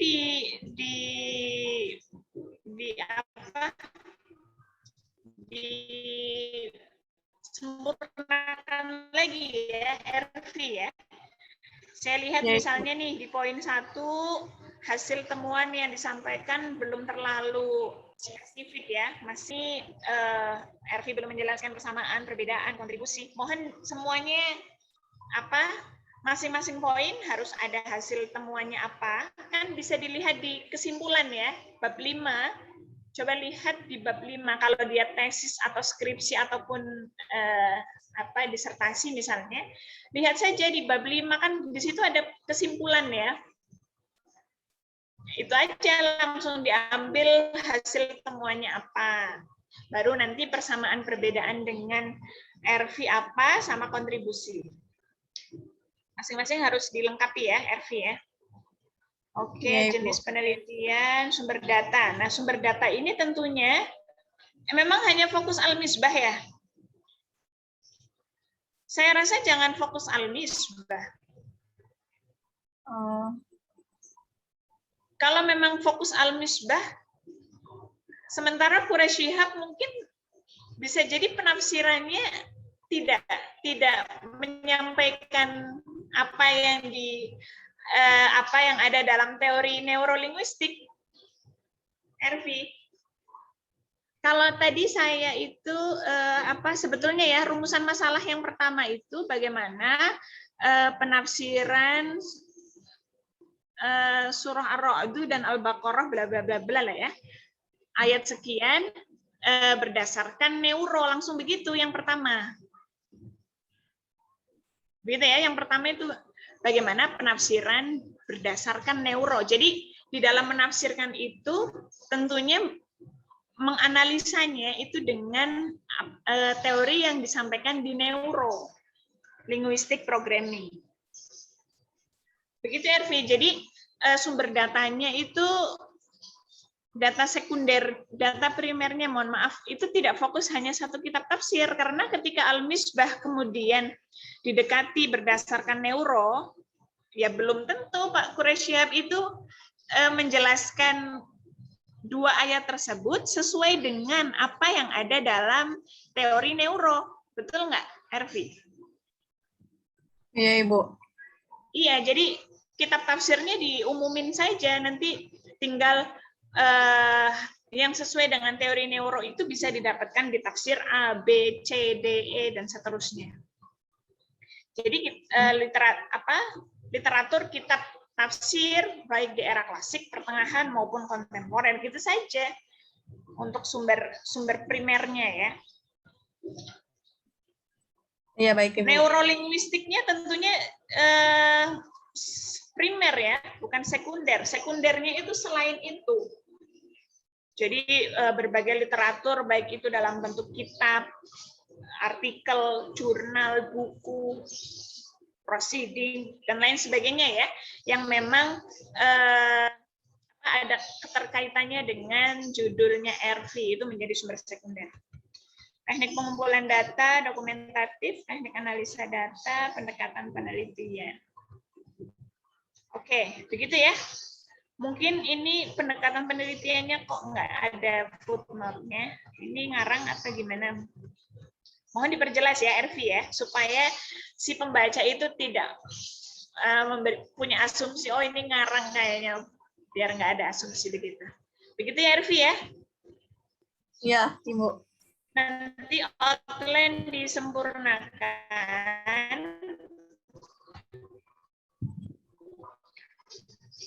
sama daftar pustakanya, mohon diperkaya lagi. Oke, Terima kasih, Ibu. Oke, sama-sama. Hayatun Nisa. Iya, Bu. Oke. Kisah Nabi Zakaria. Oh, jadinya perspektif Ahmad Khalafullah ya? Nisa ya? Benar, Bu. Iya, Bu. Berarti sama dengan ini ya. Siapa waktu itu? Mbak Farha. Siapa Nisa? Mbak Farha, Bu. Mbak Farha. Ya. Farha, Bu. Kalau Farha itu Ashabul Ukhdud, kalau Nisa Zakaria ya. Oke, nggak masalah. Yang penting objeknya beda. Oke. Permasalahan, identifikasi masalah. Mungkin yang identifikasi masalah mohon direvisi ya, Hayatun Nisa ya. Karena ini bukan masalah. Misalnya nih, interpretasi penafsiran Ahmad Khalafullah terhadap kisah Nabi Zakaria. Masalahnya di mana, Nisa? Nggak ada kan ya? Atau misalnya nih, kisah dalam Al-Quran tergolong menjadi 3. Sejarah, perumpamaan, sama legenda. Tapi masalahnya di mana? Nah ini juga tujuan Al-Quran memberikan petunjuk berupa kisah-kisah. Ini kan juga bukan masalah. Nanti apa yang disampaikan di identifikasi masalah, mohon memang itu menjadi sebuah masalah ya. Jadi direvisi. Kemudian untuk pembatasan masalah, seperti yang saya sampaikan tadi, mungkin disampaikan dulu ya. Hayatun Nisa itu membatasi masalah yang ada di identifikasi masalah. Jadi misalnya Hayatun Nisa menyebutkan ada 5 atau ada 4. Nah dari 4 itu dibatasi yang mana nih? Baru kemudian dijelaskan QS-QS-nya, begitu ya Hayatun Nisa. Rumusan masalah mungkin kalau memang hanya 1 jangan ada poin A karena kan cuma 1 dan dikasih prolog ya. Adapun rumusan masalah dalam penelitian ini adalah gitu ya, bagaimana pembacaan ya, bagaimana pembacaan kisah Nabi Zakaria, perspektif Ahmad Khalafullah gitu ya. Bagaimana pembacaan kisah Nabi Zakaria, perspektif Ahmad Khalafullah.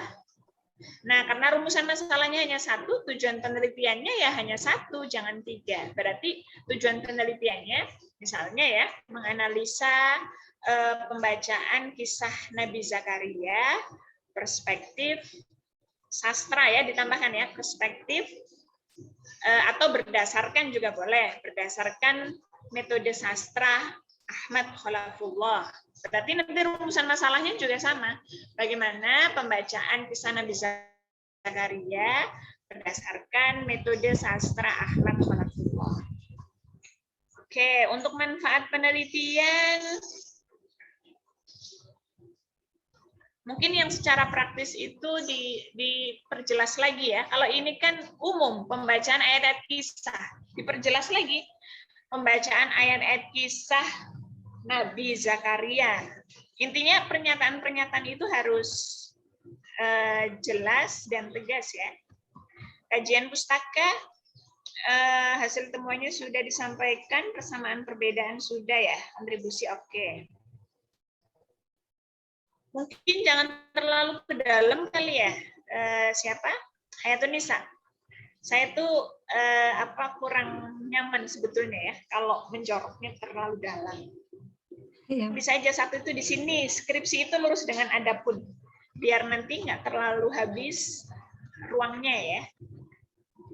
Sebetulnya itu selera sih ya, selera. Oke, kemudian metodologi penelitian, jenis penelitian, oke, library research, kualitatif juga sudah disampaikan ya.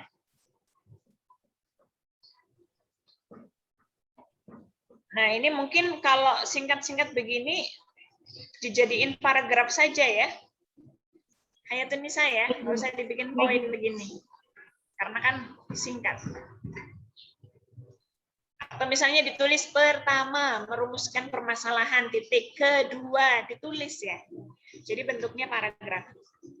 Sumber data primer, oke, karya Ahmad Khalafullah.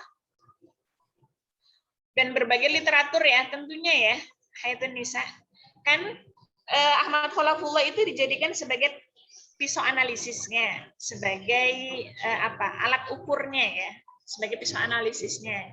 Nah, karena dia sebagai pisau analisis, tentunya kan untuk mendapatkan penafsiran-penafsiran sesuai dengan apa yang digagas oleh Ahmad Khalafullah kan tentunya melihat berbagai literatur kitab tafsir ya, itu bisa ya.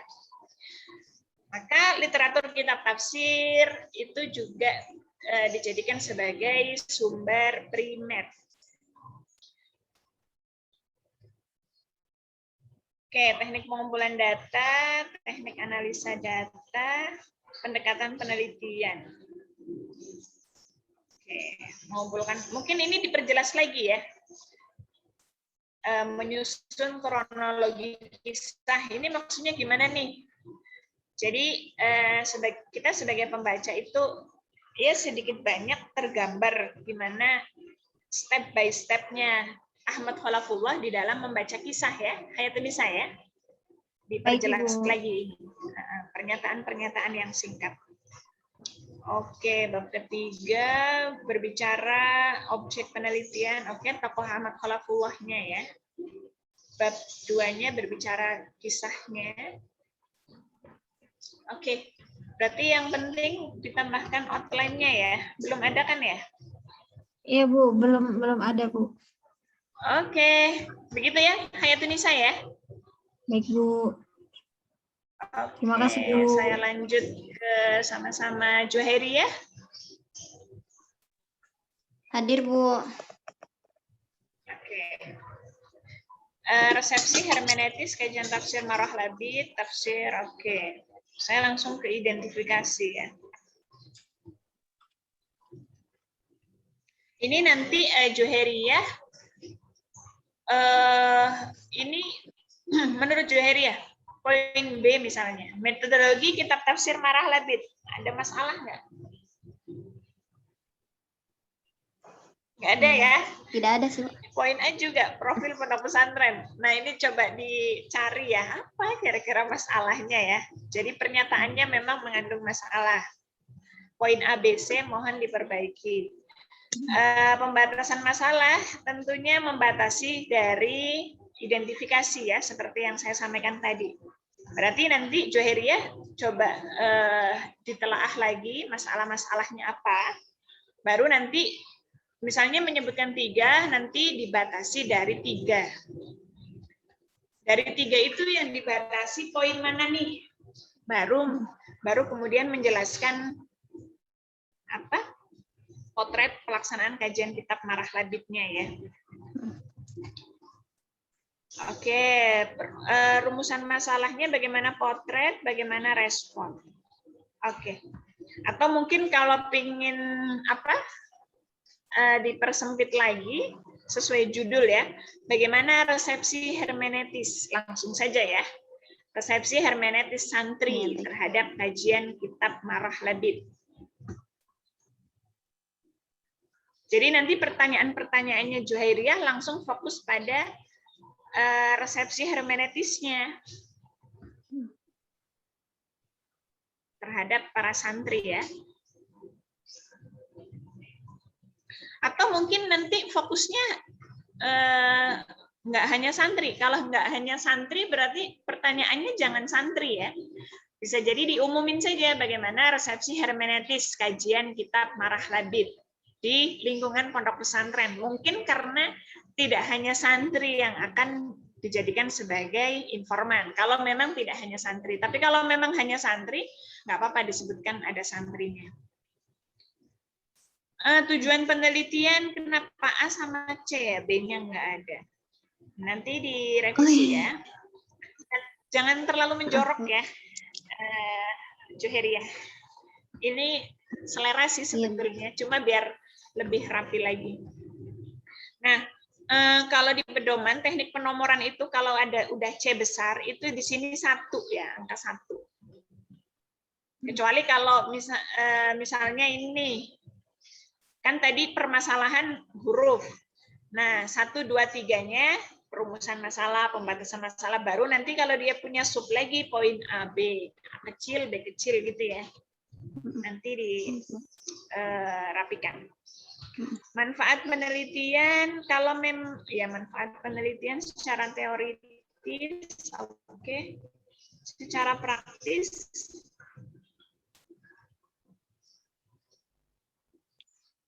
mengenai resepsi hermeneutis ya.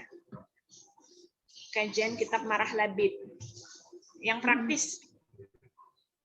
Ya, Juheriyah ya, tinjauan pustaka.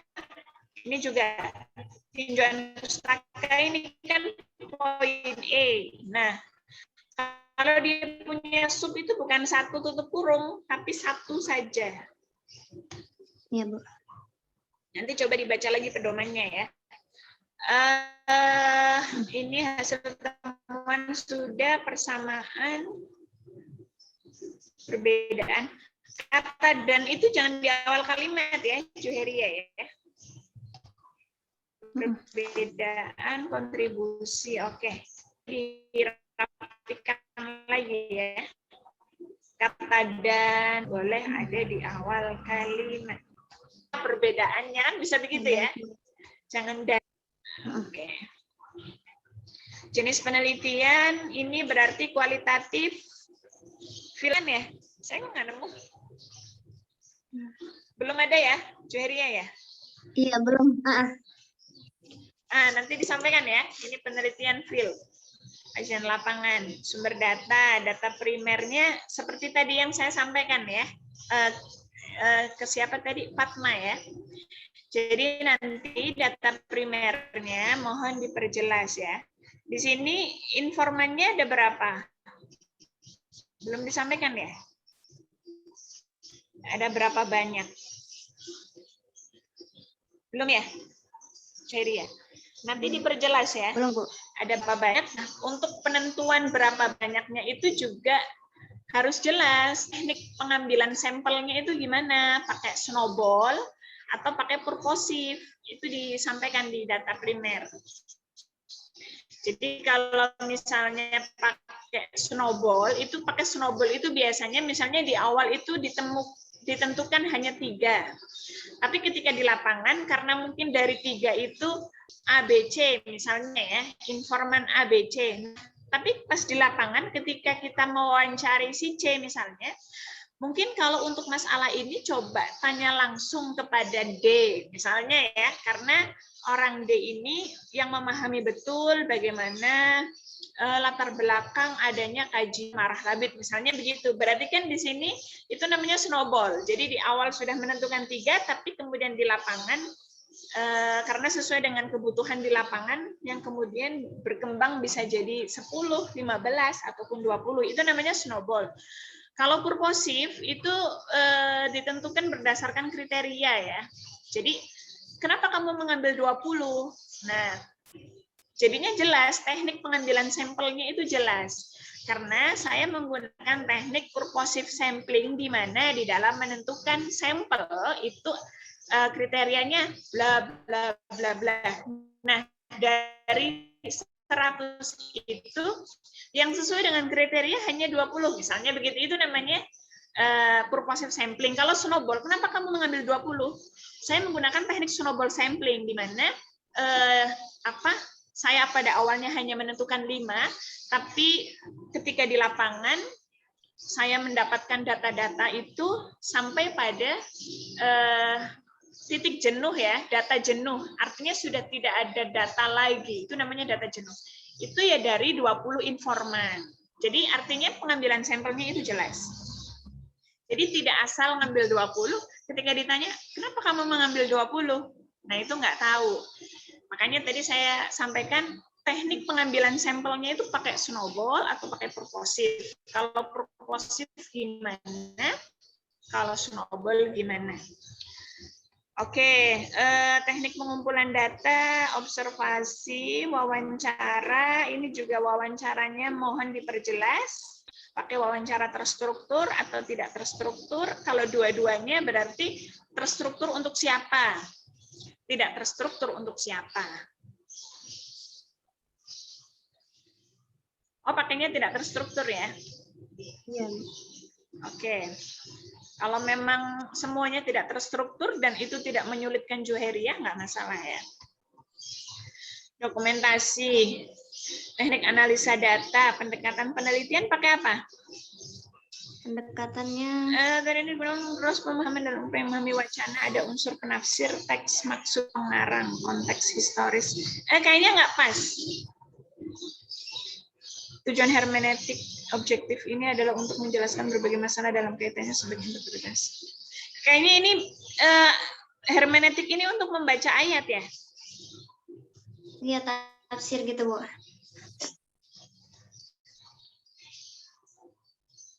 Oh, sebentar, karena saya baru baca ya.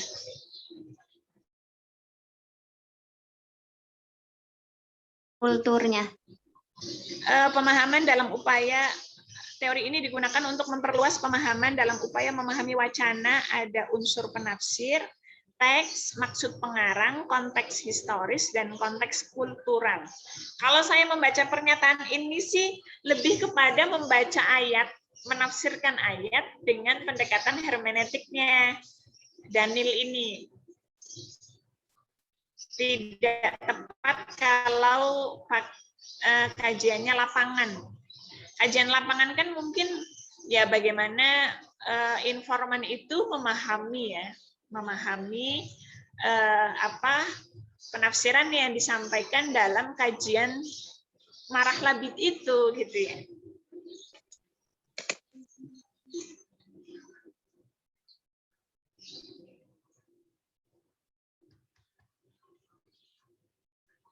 Tapi di pernyataan berikutnya beda lagi, Juheri, ya. Saya jadi bingung. Kalau yang bawah, tujuan hermeneutik objektif. Ini hermeneutik objektif. Menjelaskan berbagai masalah dalam kaitannya sebagai interpretasi. Mungkin sebetulnya lebih tepatnya ya, karena ini kajiannya lapangan. Memang resepsi hermeneutis, tapi tidak harus pakai teori hermeneutik ya. Bisa pakai, kalau saya baca sih sekilas hermeneutiknya ini lebih tepat untuk membaca ayat ya. Misalnya kajian-kajian kontekstual menggunakan pendekatan hermeneutiknya Daniel ini. Atau misalnya pakai pendekatan fenomenologi atau resepsi, itu biasanya yang kajian-kajian apa? Lapangan, living. Tidak menggunakan pendekatan hermeneutik. Ya, Juheria ya? Ya, baik, Bu. Iya, fenomenologi, sosiologi, resepsi, biasanya teorinya menggunakan itu. Tekniknya landasan teori. Landasan teori berarti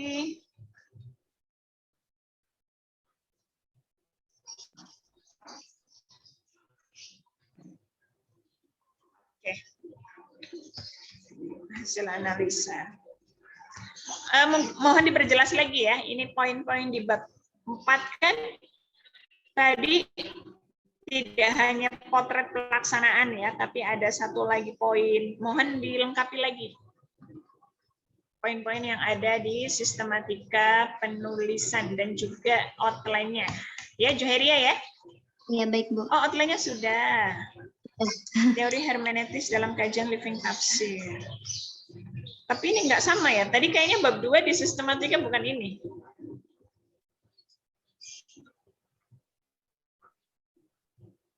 Oke, resepsi hermeneutis santri terhadap kajian. Ini double kajian ya. Kajian kitab Marah Labid, profil kitab Marah Labid. Mohon disesuaikan ya. Tadi saya lihat di sistematika nggak begini, tapi di outline beda sama yang disampaikan Juheria di sistematika ya. Mohon disesuaikan ya, Juheria ya. Ya, baik, Bu. Oke, gitu saja ya, Juheria ya. Ya, makasih banyak, Bu. Oke, sama-sama. Terakhir, Vira. Ya, Ibu. 10 menit lagi. Vira, ad-dakhil dalam tafsir Al-Azhar. Oke, judulnya oke ya. Saya sudah tidak lihat lagi latar belakang.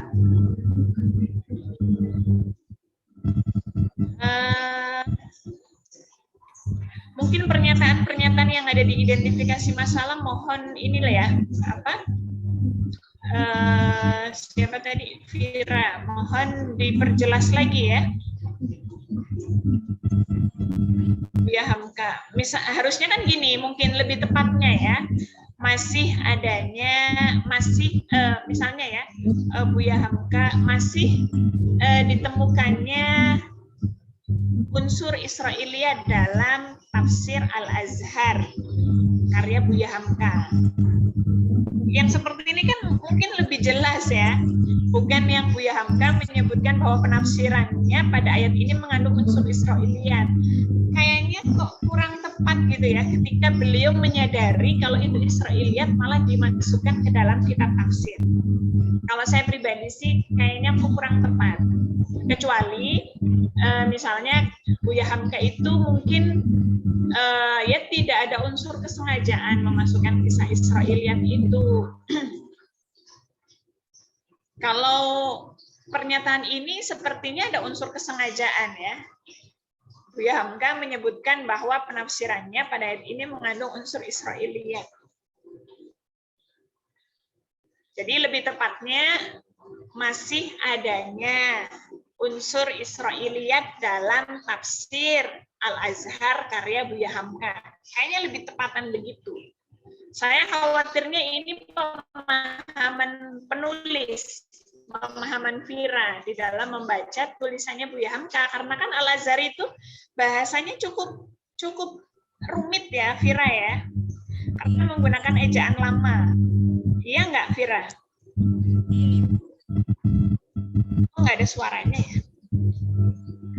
Ya, jadi mohon pernyataan-pernyataannya coba dibaca lagi, ditelaah lagi. Seperti ini, poin E ini bukan masalah. Surah Al-Kahfi yang mengandung 3 ayat kisah. Masalahnya apa, Vira? Nggak ada kan ya? Nah, coba ini ya, diperjelas lagi.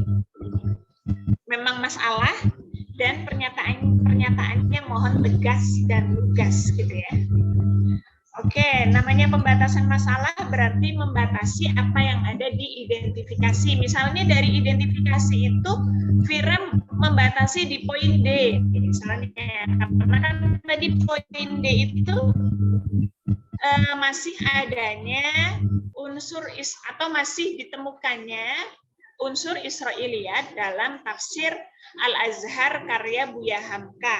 Nah, dari identifikasi masalah di atas, penulis hanya membatasi pada aspek adanya unsur Israiliyat dalam tafsir Al-Azhar karya Buya Hamka. Titik. Mengingat penafsiran Buya Hamka sangat banyak, maka penulis hanya membatasi kisah yang ada dalam surah Al-Kahfi. Gitu loh ya. Begitu ya Vira ya. Jadi runtun. Oke. Namanya pembatasan itu membatasi apa yang ada di identifikasi. Oke, nanti rumusan masalahnya kisah apa saja. Ini nggak perlu dikasih pertanyaan, sudah jelas kisahnya apa gitu ya. Jadi langsung saja. Bagaimana? Poin A ya. Bagaimana penafsiran Buya Hamka dalam tafsir Al-Azhar? Bagaimana penafsiran Buya Hamka dalam tafsir Al-Azhar pada kisah bla bla bla bla dalam surah Al-Kahfi? Begitu ya. Jadi disebutkan dulu bagaimana penafsiran Buya Hamka dalam tafsir, atau gini, bagaimana penafsiran Buya Hamka terhadap kisah-kisah dalam surah Al-Kahfi. Kalau misalnya nanti Vira kok terlalu banyak, dibatasi ya. Misalnya cukup satu kisah, kisahnya Musa misalnya ya, atau kisah Dzulqarnain, atau kisah Ashabul Kahfi. Kalau memang dirasa terlalu banyak, tapi saya kurang tahu sih, ya itu tergantung kebutuhan di lapangan ya. Kalau memang dirasa 3 kisah itu tidak terlalu banyak, ya nggak apa-apa kalau memang mau 3-3-nya.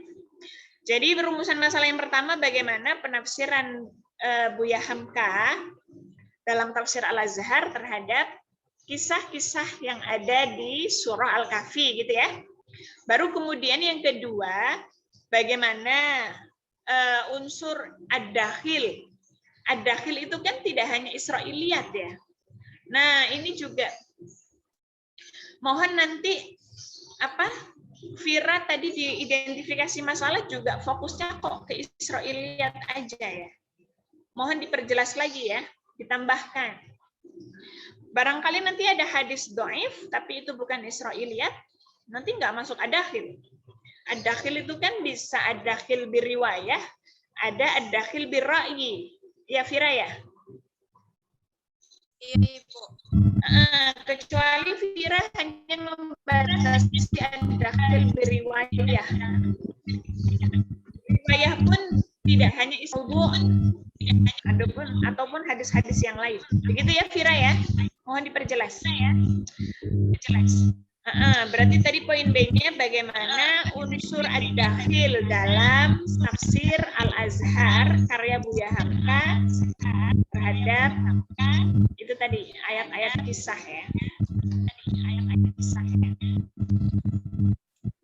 Kok kayak suara mantul ya suara saya. Tujuan penelitian tentunya menyesuaikan ya. Rumusan masalah ada 2, tujuan penelitian ada 2. Ini juga jangan terlalu menjorok ke dalam ya. Memang selera sih, tapi memang kalau terlalu ini sudah menjorok manfaat ini kan bisa lurus di sini. Secara teoritis, secara praktis. Kajian pustaka.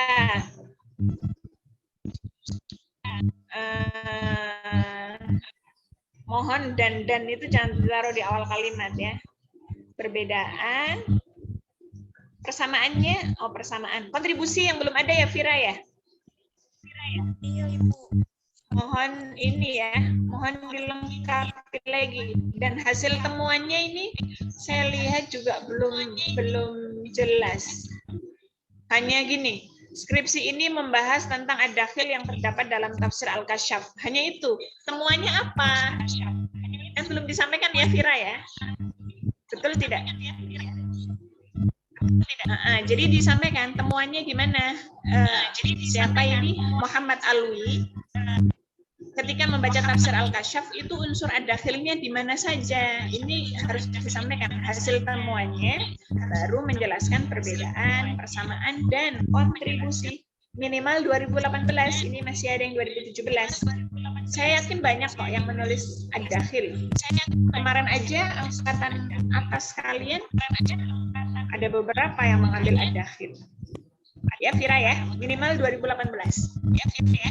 Nanti setelah menyebutkan 1, 2, 3, 4, 5, mohon ada pernyataan akhir ya, satu paragraf terakhir, statement yang menyampaikan bahwa dari kajian pustaka di atas yang sudah disebutkan Vira ya, itu menunjukkan bahwa penelitian yang dilakukan oleh Vira mengenai bla bla bla bla bla memang betul-betul peneliti pernah dilakukan bla bla bla bla, intinya gitu ya. Jadi ya kesimpulan akhir lah, statement akhir bahwa dari yang sudah disebutkan di atas menunjukkan bahwa penelitian Vira itu betul-betul penelitian yang original. Jenis penelitian diberi kualitatif oke. Sumber data berarti tafsir Al-Azhar.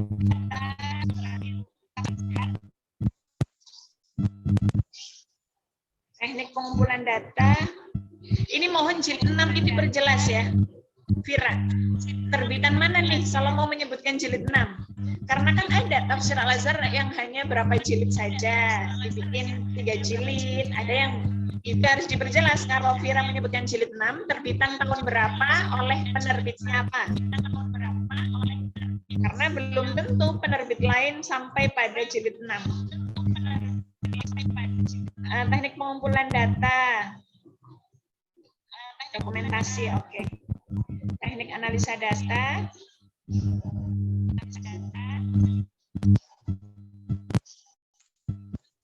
pendekatan penelitian. Pendekatannya mohon di ini ya. Kan ada tuh dulu belajar ad-dakhil itu, misalnya pakai teorinya Fayet di bukunya Pak Ulin kan sudah disampaikan bukunya Pak Ulin.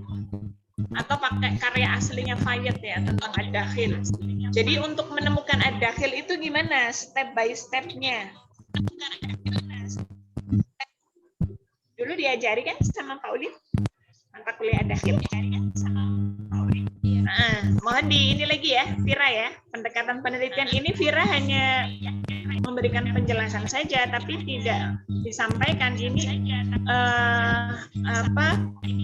kan Vira itu ingin melakukan analisa tafsir Al-Azhar itu gimana, ada unsur ad-dakhilnya enggak? Ad-dakhil tentunya ada biriwayah, ada birra'i. Nah, untuk menemukan biriwayah itu ada unsur ad-dakhilnya, untuk birra'inya ada unsur ad-dakhilnya. Tentunya kan ada gagasan yang ditawarkan oleh tokoh tersebut, misalnya pakai Fayet. Coba lihat gagasan-gagasan ayat untuk menemukan unsur ad-dakhil dalam sebuah penafsiran itu gimana caranya? Baik itu ad-dakhil birriwayah maupun ad-dakhil birra'yi. Ya Fira ya? Jadi untuk menemukan ini ad-dakhil ini enggak kan juga harus melakukan analisa kritis. Tidak yang asal, oh ini ad-dakhil, oh ini tidak ad-dakhil. Nanti si pengarang bisa tidak terima ya. Tapi kalau melakukan analisa kritis, oh ini ad-dakhil, oh ini mauquf, mungkin tidak bisa ditentukan ya, ini ad-dakhil atau tidak. Mau apa dan seterusnya, itu juga berdasarkan analisa kritis. Nah, Fayyad itu punya gagasan yang beliau tawarkan untuk menemukan unsur-unsur ad-dakhil itu gimana, step by step-nya. Itu mohon diperjelas di pendekatan penelitian.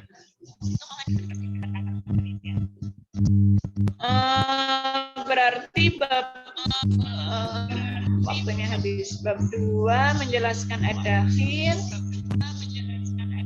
Bab 3 menjelaskan Buya Hamka sama kitabnya ya. Oke. Bab keempat disesuaikan seperti tadi ya. Yang pertama penafsirannya, penafsiran Buya Hamka terhadap kisah itu.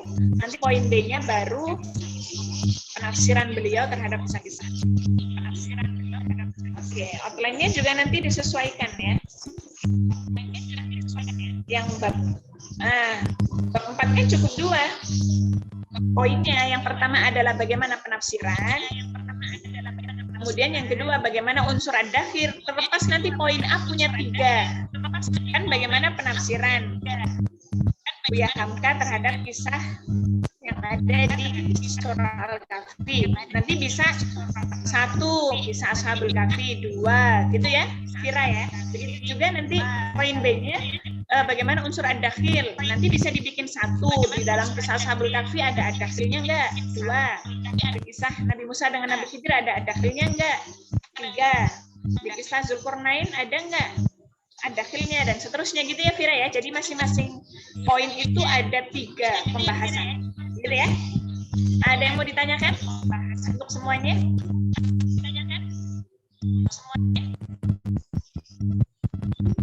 Sudah jelas ya? Terima kasih. Sudah jelas ya? Jelas insya Allah, Bu.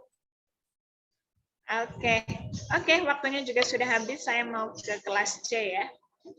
Mohon betul-betul direvisi. Nanti adik-adik ketika sudah dapat pembimbing jadinya enak ya. Sudah langsung bisa lanjut ke bab 2 dan bab-bab berikutnya.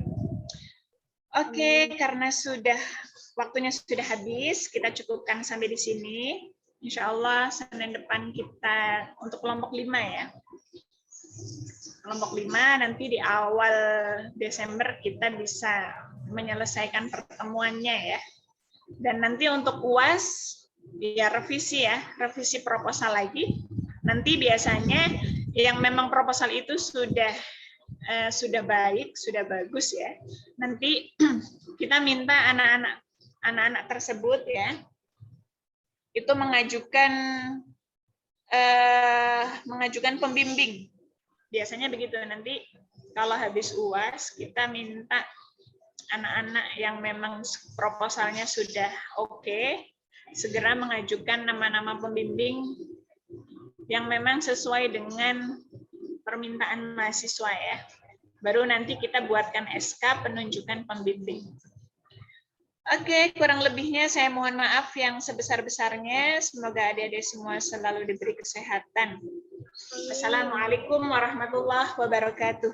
Waalaikumsalam warahmatullahi wabarakatuh. Terima kasih banyak, Bu. Banyak, Bu. Oke, sama-sama. Saya izin live ya.